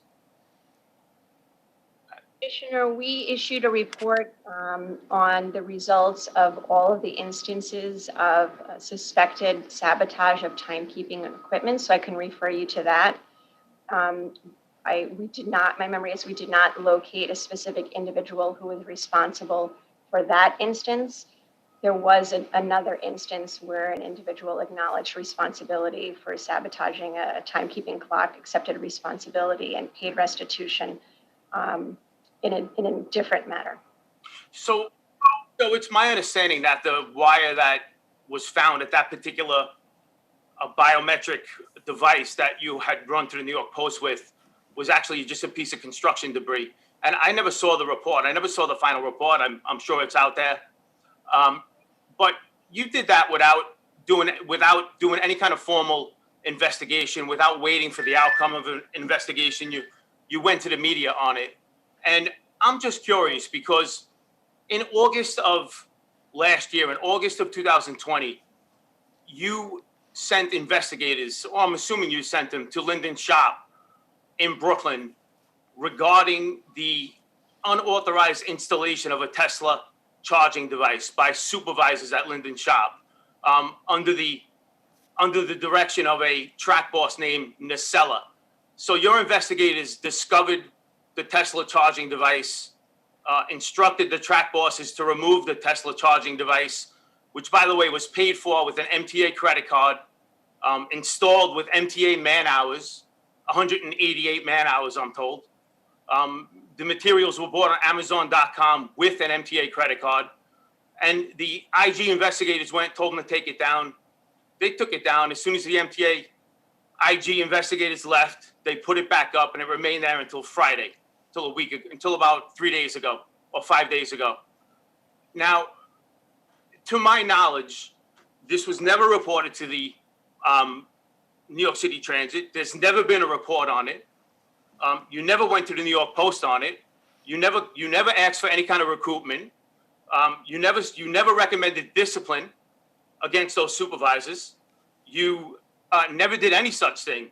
And in fact, hopefully there's an email about that actually spells out this narrative being sent to the board right now with photos of the charging device. And I would put forth that there's a very clear reason why you did that or didn't do it. And that's that these were all supervisors involved and not one hourly worker involved. And it's curious to me that every time there's an hourly worker involved, you demand restitution, you demand recoupment, you demand discipline, you recommend dismissal. And it's very much a pattern. And I see that. And just with great curiousness, the same exact boss, Nacella, who I know for about 28 years, is the boss that spoon-fed your investigators to the 7 track inspectors that are now out of service, who happen to be Black and Latino track inspectors. And all 7 of the track inspectors that you investigated happen to be Black and Latino, but not all of the track inspectors happen to be Black and Latino. And Nacella, who happens to be embroiled right now in an EEO investigation and have a history of being embroiled in racist problems in track from the time I became a track worker, is the one who not only was involved in the installation of this Tesla device, but also is the one who spoon-fed your investigators, and your investigators gave that testimony right in front of me. I witnessed it. I witnessed that happen. So I'm curious. There's 2 things. One, why is there not a report recommending discipline and recoupment of money for the installation of a Tesla charging station that was done for the personal benefit of a supervisor who went and bought a Tesla, who all of them happen to be white, by the way. And then secondly, not only is there not a report, why doesn't New York City Transit Management know about it when Sarah Feinberg was just asked the question? And I want to refer back to one thing. You said in the media at Jamaica Long Island Railroad at that incident in October 2020 that there's zero tolerance. There's a zero tolerance policy. And just like you claimed in October 2020 that the wire didn't cut itself, the Tesla charging station didn't build itself in Linden, yet nothing was done about it. So Commissioner, I'm going to suggest this. I'm going to ask the Inspector General to address your question, and let's cut off the discussion there. I don't think this is an appropriate venue for dealing with conduct or alleged misconduct with respect to MTA employees. I don't think it's fair. Well, Pat, he mentioned me. Sir, I'm going to ask the Inspector General to address the question. Pat. What, 2 times a year? 2 times a year. When am I supposed to ask these questions? No, let's ask the Inspector General to respond to your inquiry. Thank you so much, and thank you for the questions. Regarding the incident you just mentioned where we sought help from the public, asking for information that could lead to identifying the individual who was responsible for sabotaging the clock. That is a tried and true law enforcement technique to seek the public's help when the offense is not captured on videotape and we're searching for witnesses. So that is just a tried and true law enforcement technique. Regarding the elevated tracks, my office has not released the report that you're referring to, nor have we sought to publicize it while the workers are exercising their due process rights to an arbitration hearing. And I'm not going to comment on that matter or release the report while that hearing is ongoing. It's just not fair to any of the parties involved. When that process is over, we will release the report, as that is our practice. And as Pat said, this just isn't the forum or place for that kind of a discussion. I also just reject your suggestion that we, quote, only go after line workers and that we don't go after management and we don't go after supervisors. I just spent the better part of my remarks outlining all of that work that we have done, focusing on worker safety and describing many of the concerns that we have about management. I would also note that our matter that we have with the Southern District of New York involved mostly supervisors. Our boiler room report resulted in a superintendent facing discipline. We issued reports focusing on several individuals in management positions abusing travel time at the Long Island Railroad. That was just in the past quarter. And some of my office's most pointed criticism has been of management. In this very board meeting, I repeatedly called out management. This is simply not new for me. And so I just reject the premise of your question. You missed the heart of the question, which was the installation of a Tesla charging station, which your investigators uncovered, yet you didn't do anything about it. No demand for recoupment, no demand for discipline. While I have members of the TW out on the street, every time you get a whiff of something, you recommend discipline, dismissal, people get suspended, lives get turned upside down. But here you have supervisors that they took Pat, if I could just jump in for a moment. a credit card to build a Tesla charging station, and you did nothing about it. So spare me and spare the TW and the rest of the unionized workforce all of your good-hearted nature about your Elliot Nessness, trying to find out who's doing what at the Transit Authority. Every time us is involved, we get it stuck to us, but yet a Tesla charging station. Pat, if I could just jump in for a second. Hang on a second. Sarah, John, we're not going to continue this. It is not fair to mention the names of employees or suggest misconduct where charges haven't been filed and where an investigation has not been done. The issues you raise, I'm going to ask the Inspector General on behalf of the board to address, including the Tesla, which apparently is not something that's known to New York City Transit Management, and certainly not something I was aware of. But I don't think a continuation, John, of this and mentioning people who may or may not have been involved in misconduct is frankly fair. It's not good process. I think you've made your point. You've raised your questions, and the Inspector General will come back. But Pat, I'm sorry. Very good, Pat. Thank you. What I said was that because Norm Brown asked me a specific question, and I said I was not aware of it. And I would like also the opportunity to go back and make sure New York City Transit's not aware of it, because what's not fair is to throw something at people when they're not expecting it.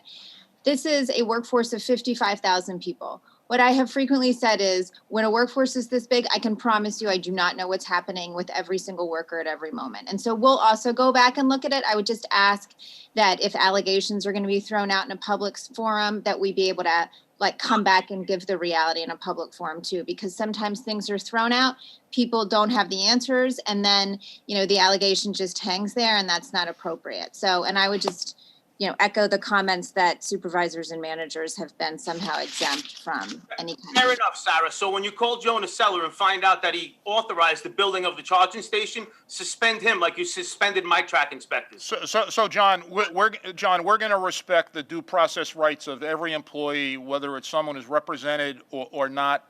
It is not fair in a contest like this to throw people's names around. It is just not fair, whether they're represented or not represented. I'm going to ask the Inspector General on behalf of the board to come back to you on the Tesla and the other issues, but we're not going to do it in a public board meeting. It is just inappropriate and not fair to those whose names are being mentioned, perhaps with cause or without cause, but we just can't do that. Are there any other questions for the Inspector General? If not, I'm going to ask for a motion. I'm going to make a motion to adjourn. Do I have a second? All in favor? Thank you. Meeting adjourned. Thank you all.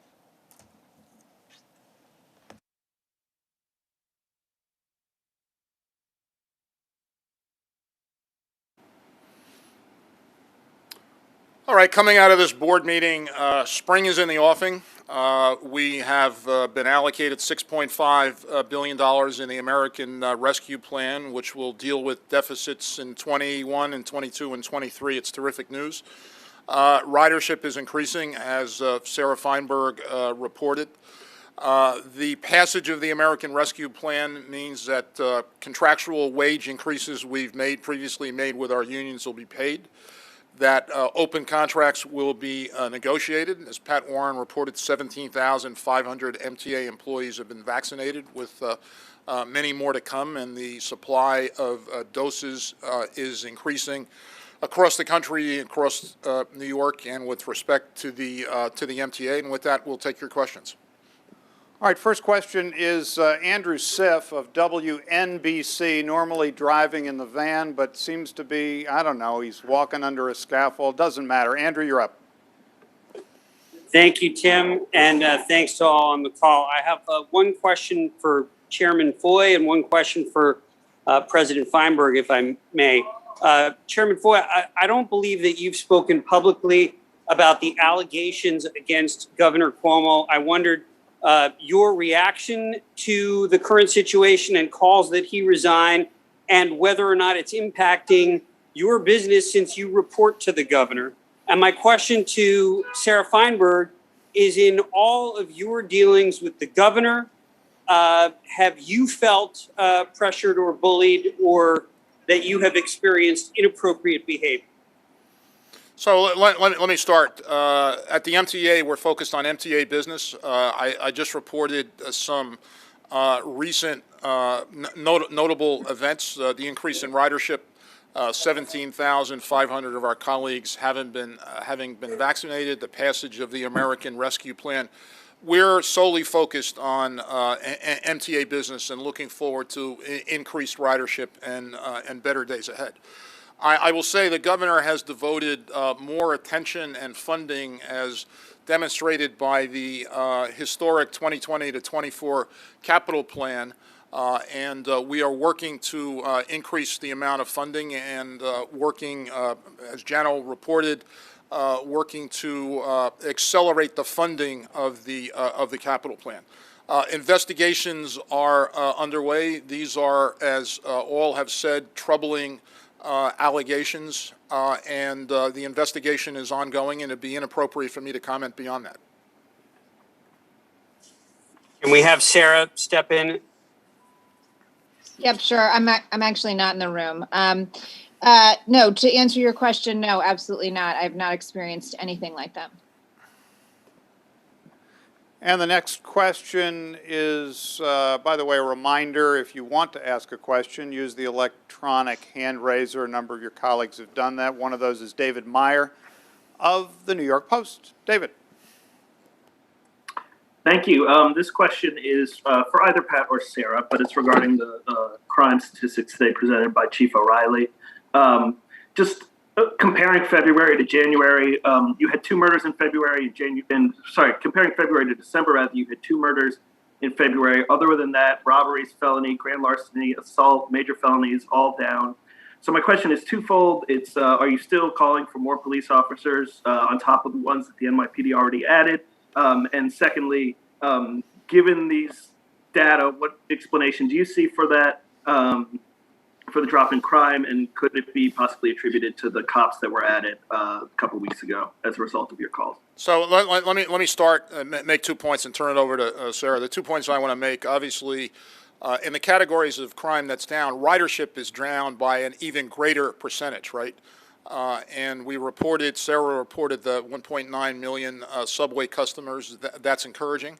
But we're still a fraction of ridership before, and the crime statistics have to be looked at in that context. The stabbing spree troubled everybody. The attacks on transit workers, and we're hopeful that the legislature will act with respect to attacks, including spitting with respect to transit workers, is critical. The last point I would make is the following.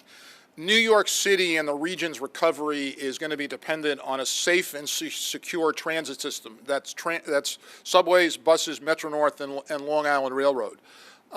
Incidents like these are troubling to New Yorkers. They're troubling to our employees. They're troubling to, frankly, those considering coming to New York. Obviously, tourism fell off a cliff last year. Tourism is an incredibly important business in New York City, employing hundreds of thousands of New Yorkers, including many employees from communities of color. It can't be overstated how important it is to provide a safe and secure environment. Sarah. Sure, thanks. Look, as I said during the meeting, I'm always gratified to see numbers going down. But, I'm always aware that one-off numbers don't tell the whole story. I want to see all the numbers go down consistently all the time so that we can make sure that we're doing everything we possibly can to prevent any kind of incident at all. You know, I'm not an expert. I'll leave it to the police and others to comment on whether they think numbers have improved because of the police presence. It certainly seems that way to me, but I would leave it to them.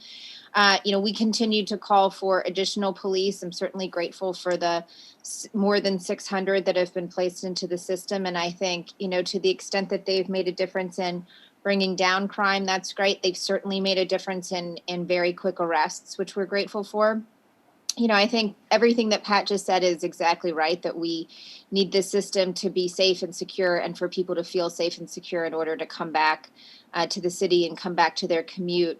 And while we are working really closely with the NYPD and with City Hall, I'd love to see even closer coordination. I'd love to be able to get additional sort of real-time data from them showing us what's happening in the system at all times. I mean, we are gathering our own data, sharing it on our website, as you know, worker assaults, graffiti, vandalism, all of those incidents. But, you know, the police certainly have data on incidents that we do not have, and it would be great if we could get that in real time and we'd be able to share even more data. And moving on to Pix 11's own Gregory Mocker. Greg. Hi, everyone. Hi, Chairman. Thanks for the opportunity. I thought I'd like to find out about the capital plan. Kind of what is the process going to be to restart that? We know it's been on pause. What things might we see happen first or be prioritized? Does there have to be some kind of review, restart as well? Tell me kind of when we're going to see some stuff happening. Look, there are two pieces to it. One is the funding piece. We've gotten good news with respect to the American Rescue Plan, which deals with our operating deficit.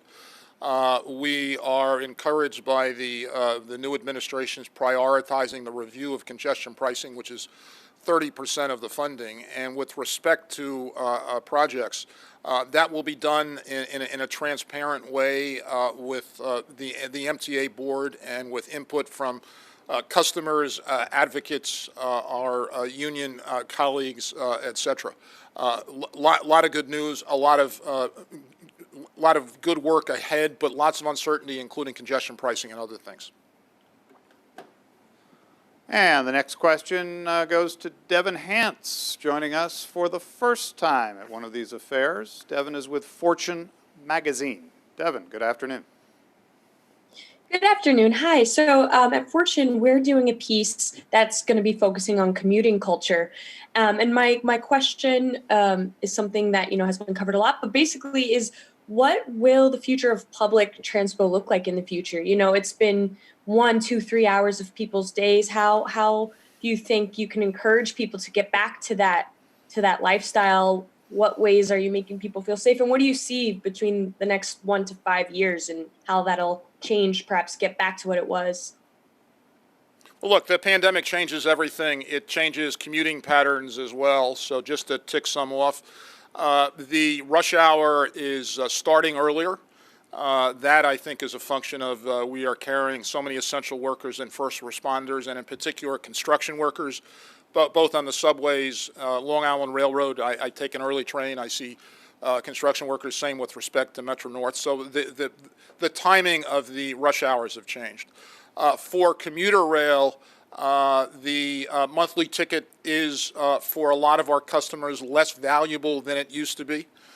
Clearly, one of the things the pandemic is going to change is the number of days a week, on average, that white-collar professional workers will report to an office. The most commonly stated statistic before pandemic was about half a day on average. That's likely to increase. So the utility of a monthly commuter ticket is less valuable for a lot of customers. We're looking at other ticket products across the system that will make more sense for instance, someone who's getting on the Long Island Railroad or Metro North and may not be commuting 5 days a week, 4 weeks a month. Disinfecting is, I think it's fair to say, the MTA has been a leader nationally and internationally and an innovator. We're proud of that. We're going to continue doing that. Right now, we've got pilots going on disinfecting and air exchange with MIT, Department of Energy, EPA, and working closely with FTA, and for that matter, the American Public Transit Association, which is the trade association. So disinfecting to a far higher level, I think, is going to be with us for a long period of time. We just put in the field yesterday a survey. We act where available based on data and based on customer preference. So if you go to new.mta.info and look for the survey, last survey we did was several months ago, 20,000 customers responded. We're looking for an even higher response rate this time. We encourage all of our customers to go and fill out the website. One of the notable conclusions from the, or data points from the survey last time is about 75% of our customers said they had never seen the subways, subway cars and subway stations as clean as possible. That was rewarding. The other data point from our customers is the following, which is obviously wearing a mask on transit is the law of New York and the law of the land. We monitor that and report it regularly. We're over 95% on each of our, in excess of 95% mask compliance on each of our services, subways, buses, Metro North, Long Island Railroad, Paratransit 2. That's encouraging news. So I think those are some of the things that customers are going to be concerned about, and we're also looking at in terms of the world ahead. And the next question coming from Michelle Kasky of Bloomberg News. Michelle? Hi, thank you for the presser today. And I have two questions. First, the new, the additional 6.5 billion that you're getting from the federal government. Does that mean that the service cuts and the layoffs are completely off the table? At the last meeting, you were saying it was still a possibility in 2023, 2024. So is that off the table? And then my second question is... So just on that one, Michelle, the drastic service cuts that we talked about some number of months ago, up to 40% on transit, up to 50% on the Long Island Railroad and Metro North, and the layoff of nearly 10,000 of our colleagues in 2021, that's off the table.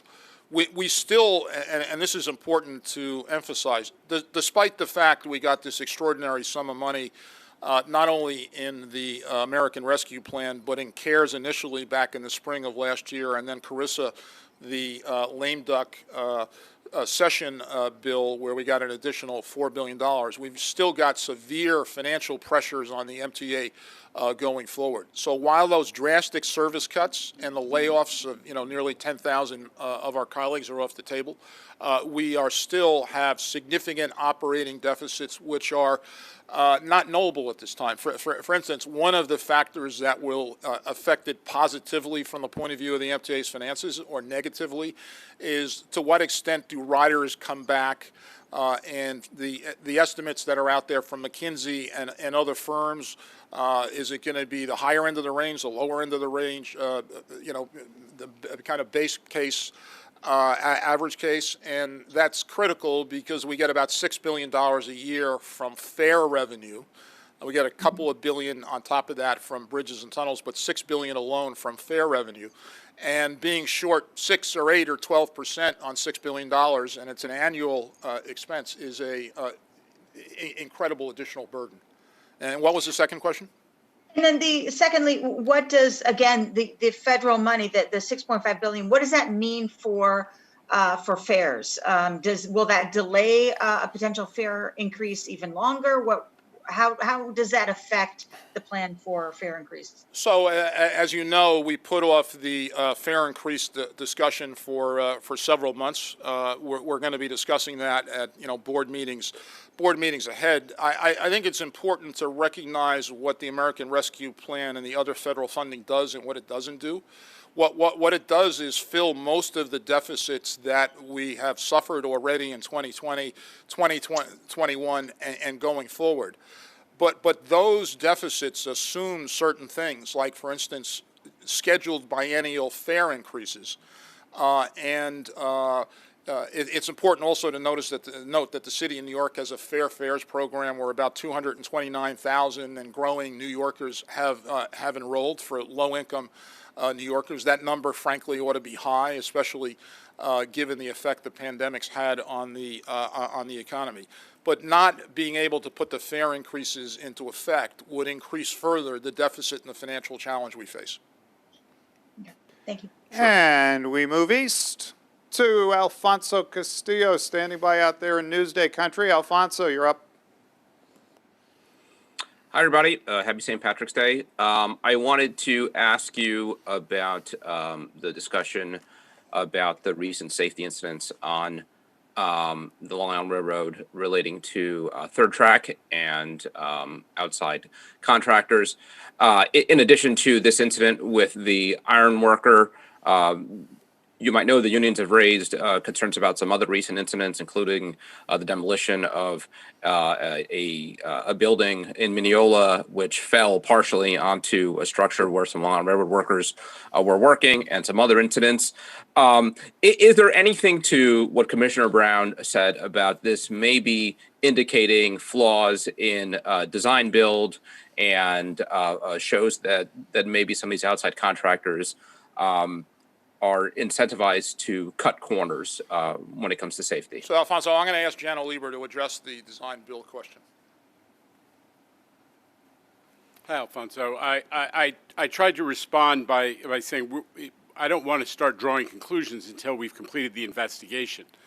But you know, so far what we have found is that there was nothing that was specific to design build.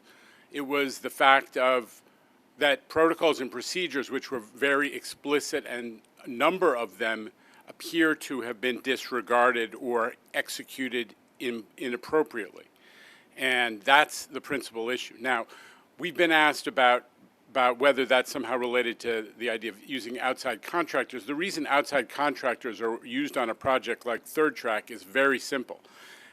And I would, as a preliminary matter, emphasize the in-house forces, their unions specifically agreed about the use of outside contractors on Third Track. So this is not something that was done unilaterally. It was discussed, it was negotiated, it was planned. But the key thing about the use of outside contractors on a project like Third Track is there's an enormous amount of very specialized work. We talked about emplacement of new bridges. You know that you've seen us excavating and installing undergrade crossings using complicated hydraulic equipment that comes from abroad and has a specialized crew. All of the exotic civil work we've done to install retaining walls and so on. That's not stuff that the railroad workforce does every day, and that's why you use outside contractors.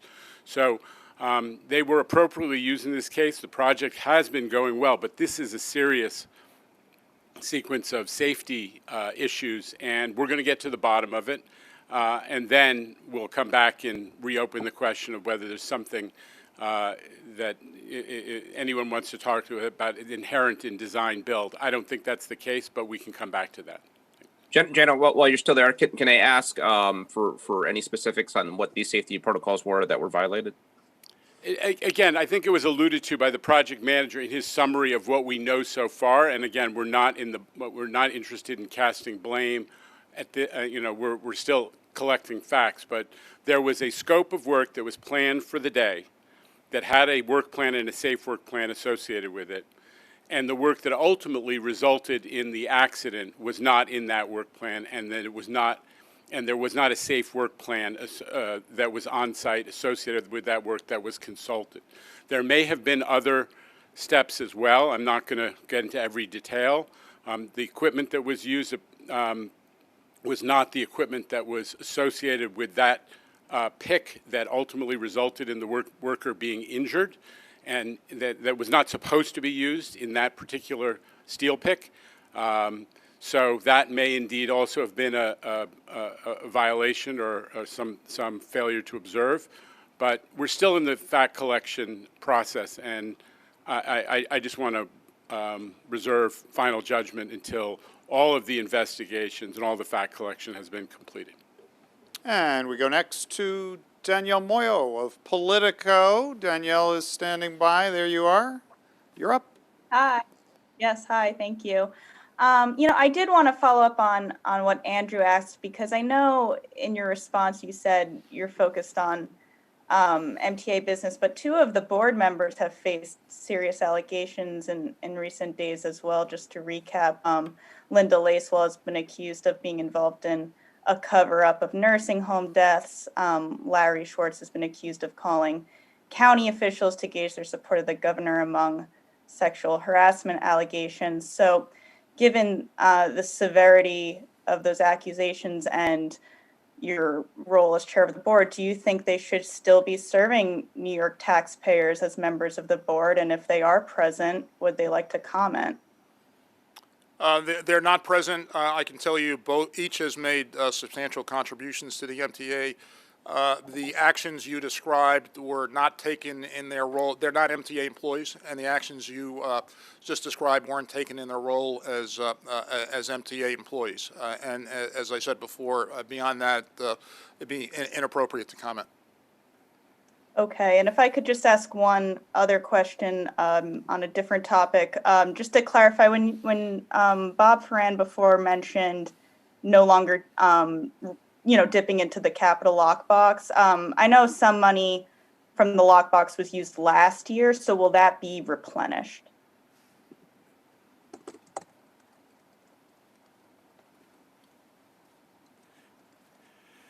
Thank you, Danielle. At this time, we have no plan to do that, okay? We're going to take the $6.5 billion that we have and use it for ongoing deficit reduction so that we don't have to rely upon the deficit financing at this time. Thank you.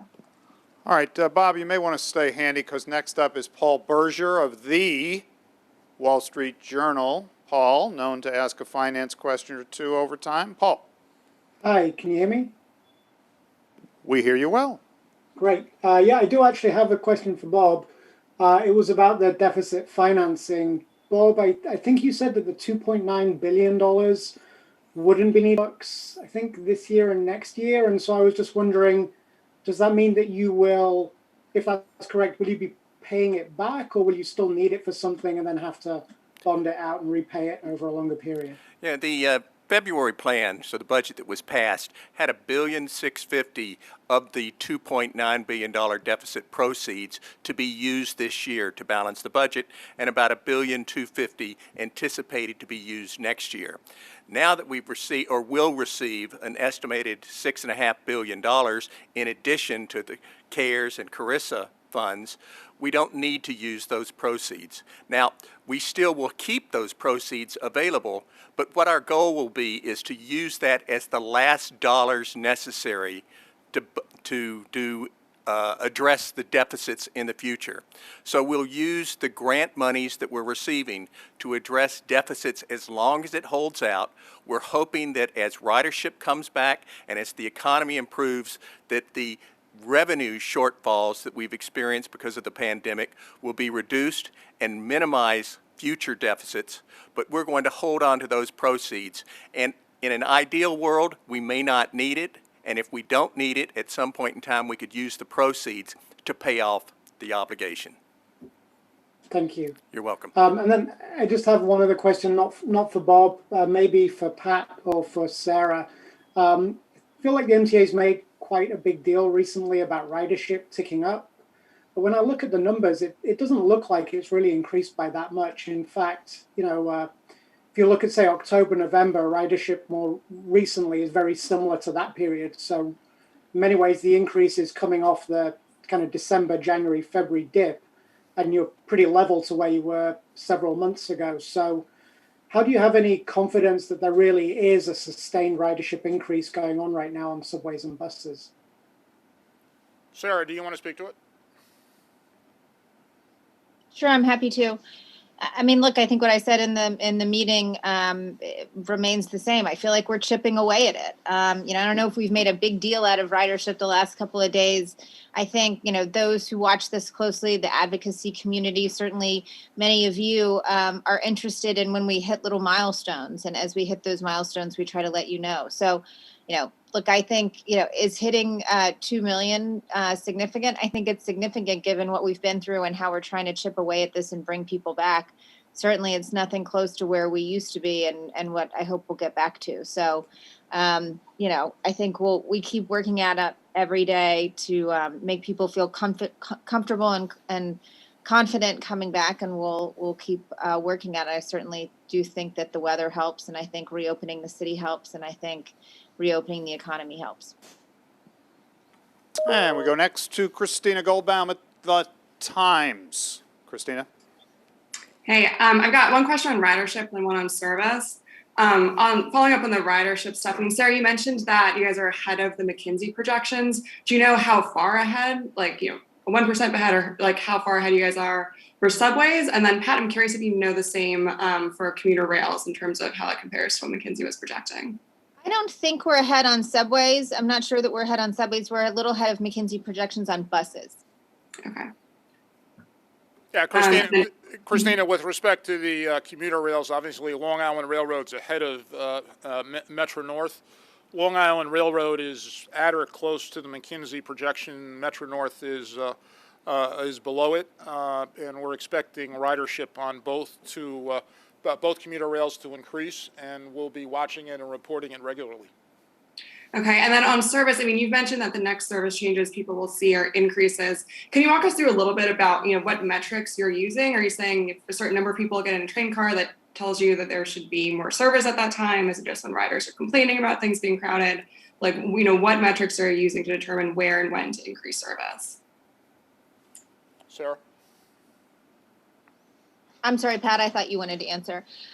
Look, we are watching this carefully all the time. Obviously, as the city comes back, as the economy comes back, we want to make sure that the service is there to meet folks, which is why we expanded overnight and why we'll go to 24-hour service at some point soon.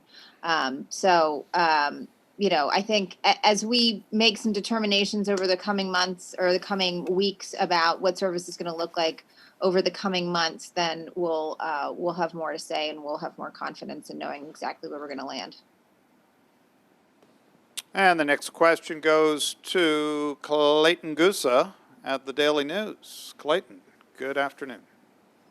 Hey, Pat. Happy St. Patrick's Day. The first questions, I like a little bit more detail on the capital plan. Last year, Jano said that, COVID and congestion pricing delays had turned what was a $51.5 billion capital plan into one that was less than $3 billion.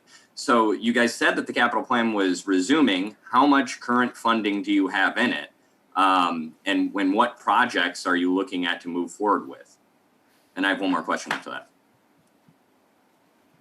Clayton, I would ask you to consult the presentation that I gave last month.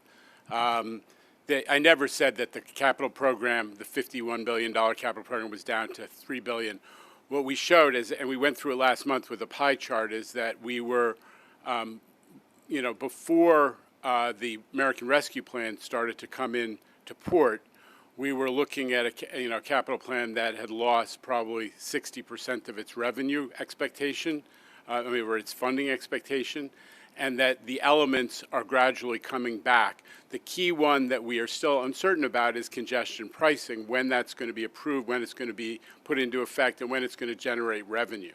But we are not by any means. We were, as I said last month, we have a floor of $6.2 billion this year of new capital awards, and we're expecting that with Bob Ferran being able to move back into the marketplace, we're going to be able to go up from that number by $1 billion or more, or billions plural. But that is still a work in progress. Just to clarify, do you have a number for how much is available in the current capital plan? How much money is available for that plan? Again, Clayton, remember the $51 billion capital plan included $15 billion for congestion pricing, and roughly $10 billion of lockbox capital. We think that the lockbox-based capital funding is coming back, but over exactly how much time, over exactly what time period is still a work in progress. So, like I said, I think we're going to be able to get back to a capital plan that this year is going to be in the $6 to $9 billion new awards for just this year. That's where we're focused, is how to get it going this year. And then Pat, are there some advocates raised this today? Are there any plans to resume committee meetings on Mondays in conjunction with the truncated board meetings? I think there were a few discussions today, I know, referencing committee board members having meetings separately. I know that those weren't in quorum or official meetings, but it sounds like there's a lot of discussions happening that the public could benefit from. So do you have any plans to reinstitute those meetings, to add transparency that's frankly been lacking in the past year? Yeah, so I don't agree with the premise about transparency lacking. We've put the same information on the website, the same issues are discussed, and of course we'll be moving back to committee meetings. And the next question goes to Bob Henley at the Chief Leader with his hand up there. Bob, go ahead. Yeah, thanks very much. I guess it wasn't actually articulated, but I assume from reporting I saw in the Daily News that you followed up on stuff we've been reporting the chief leader since about 2018 about the MTA's failure to comply with a law passed in 2017 by Governor Cuomo. They required all state authorities that have employees to provide compensation for sick time that World Trade Center 9/11 employees had. Was that something that you followed through on? Because it was moved in a very perfunctory fashion. Was that one of the policies you moved? And if so, why did it take so long? And do you apologize to all of the employees who got caught up in this red tape where they had to really fight and come to the chief to get some redress? Yeah, Bob, I think what you're referring to is the codification of an existing 9/11 policy, consistent with state law. So I think the premise of your question is mistaken, but that's the action that was taken. You're muted. Bob, you got to unmute. Yeah. How does that? You say codification, so. What is different then? How does that affect, and why wasn't that policy read aloud? I mean, one of the problems I've heard from rank and file people suffering with World Trade Center conditions is that there's no transparency. Wouldn't it have been helpful to read that aloud as part of this limited aperture you open into the way you function? Yeah, the policy is public. I'm not sure what you're referring to by reading it aloud, and I'll ask the press shop to follow up with you on this after this conference. And the next question is Dave Colon, whose Knicks sadly have now dropped back below 500, so he's just got "Today's My Day" he's sporting there, although I think he is rocking the Knicks cap. So either way, go ahead, Dave. I still have the Knicks hat, and they played two of the best teams in the East about as well as you're gonna for a team that is has no hope. So hope springs eternal, Dave. I got two questions. One kind of miscellaneous, and another is a bus follow up. I don't know if Craig's around. The first one is I see that there's another customers count survey going around. I was curious if the survey finds that riders are dissatisfied with the presence of homeless transit riders. Is the MTA leadership going to do something like lobby the governor, lobby legislators to unlock more funding for things like supportive housing, fund better services for Medicaid-reliant New Yorkers who need better mental health care? Sarah, do you want to speak to that? Sure. So the survey just went out, so we won't have results for quite some time, and I'm not remembering when, but it'll be at least weeks. March 28th, I think. Oh, that's not several weeks. Okay, good. So we'll have results in the next couple of weeks, and I mean certainly I frankly expect our riders will our customers will comment on that issue because they always have in the past, and it's something that's showed up in our previous surveys.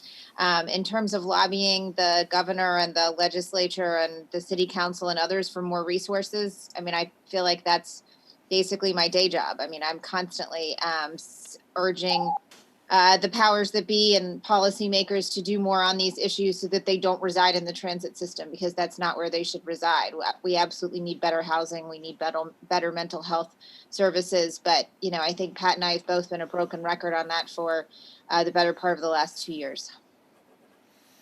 And then I had a bus question. it's on the one hand good that bus speeds have gone from 8 miles an hour to 8.4 miles an hour, but we've kind of been stuck in a rut for I think it's 8 months now on these 8.4 miles an hour. So what's the plan and what are the immediate steps and what's the timetable going to be to get buses out of that rut?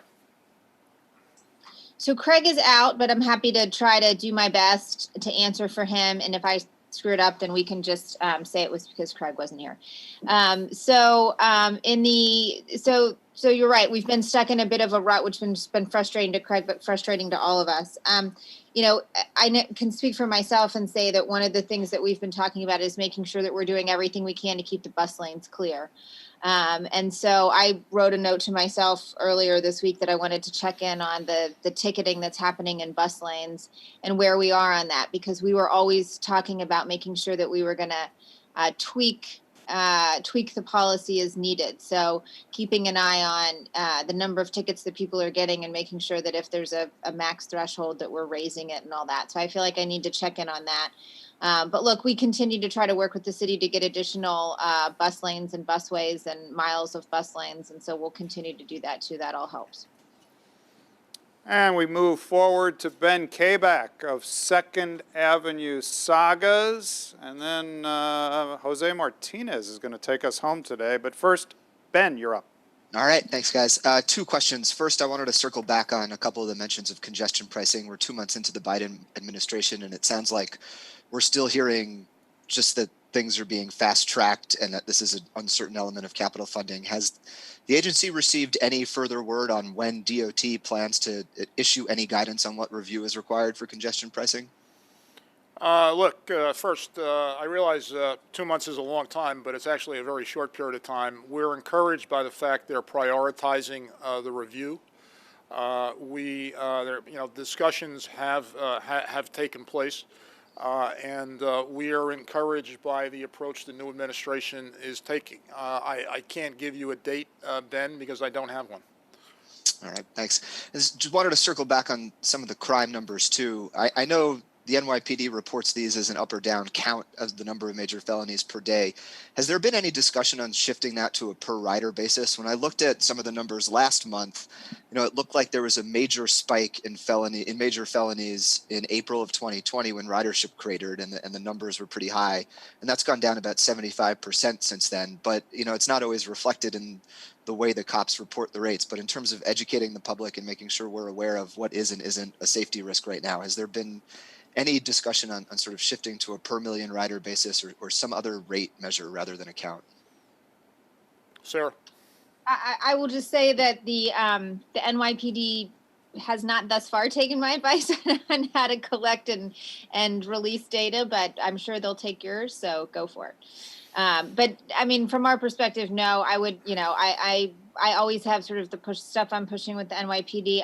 They have a lot of partners. They have a lot of stakeholders. I'm sure others are, have their points, but I agree that would be helpful. I agree about the uptick that you're referencing. We also saw a small uptick last week. So, I think it's very hard generally for our customers and our stakeholders to get their head around the kind of data that comes out.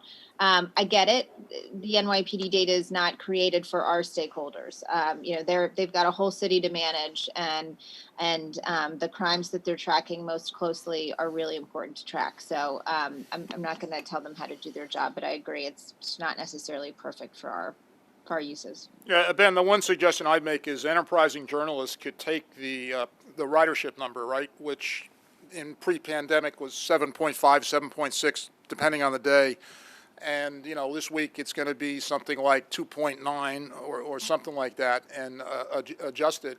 And I think looking at it on an adjusted basis for ridership is clearly one way that everybody ought to look at the crime data. All right, Jose Martinez is almost going to take us home. There's a couple of broadcast people, of course, would be the ones who haven't turned on the cameras. But Jose earlier did the Twitter poll, ever reliable, that queried folks, would they rather see Pat Foy, Chairman and CEO, or Mr. X? And I know you'll be shocked to determine Mr. X won in a landslide. So, Pat, you're here, however, to answer the questions. That's who you get, Jose. Go ahead. disappointing, but I'm sure we'll see X at some point. Pat, Jose, the people have spoken. if and when the capital plan is recast, will the level of funding remain for accessibility at the same level that it was when the plan was first released? And on top of that, to flick it or to get at something that Jano flicked at in his presentation, what's the role for private developers in pushing forward some of these projects? Well, the answer to the first question is our goal is to do it all, right, and to restore it all, and that's easy to say, but is difficult to do. Is going to depend on congestion pricing and a number of other things. But we don't want to retreat on any one project, whether it's small or medium-sized or large or mega. And whether it's Metro North or subways or buses or Long Island Railroad or paratransit or bridges and tunnels, we want to do it all. Whether that's going to be possible, Jose, remains to be seen. And then if you could address the question about the private developers. Yeah. Well, so let me start. A couple of things. One is I think there is a role for private capital. Always, and I think as we can reconstruct the capital plan, public-private partnerships, use of private capital ought to be part of it. Obviously, the work that you talk about the zoning. Your initiative. Jose, I assume you're talking about zoning for transit accessibility. Yes, What that is expanding to the rest of the city and not just to this idea has been in effect in Midtown, which is you build a building, it's adjacent to a transit station. The part of the land use process is the granting of some bonus to a developer if it's agreed to by city planning and through the process in exchange for building a new entrance or a new station, right? In this case, we're expanding to other parts of the city other than the core of Midtown, the ability to make those kinds of land use decisions through the public process so that you can get elevators, so that you can have ADA accessibility be one of the benefits to the public of a new development if the city so orders. It is not yet in law. The city council there is a process underway right now, but this is actually just beginning right now. But it's an idea that our team has been working with city planning for a couple of years on, and we think it's very exciting because it could deliver elevators and ADA accessibility at additional pace. And we're going to go to the second touring reporter of this news conference. Steve Nesson of WNYC is out there somewhere, and it looks like the weather's getting stormy. Steve, you better be quick. Thank you, guys. Reporting from PS 32 in Brooklyn. Pat, the MTA recently denied a FOIL request asking for how much the MTA has spent on lawyers with the law firm Paul Weiss fighting 6 accessibility lawsuits. The denial said records aren't kept in a way so they can't add up the costs. But why, as a matter of transparency, won't you release the numbers for how much the MTA is spending to fight those 6 lawsuits with outside lawyers? And relatedly, why doesn't the MTA just settle those lawsuits rather than fight them in court?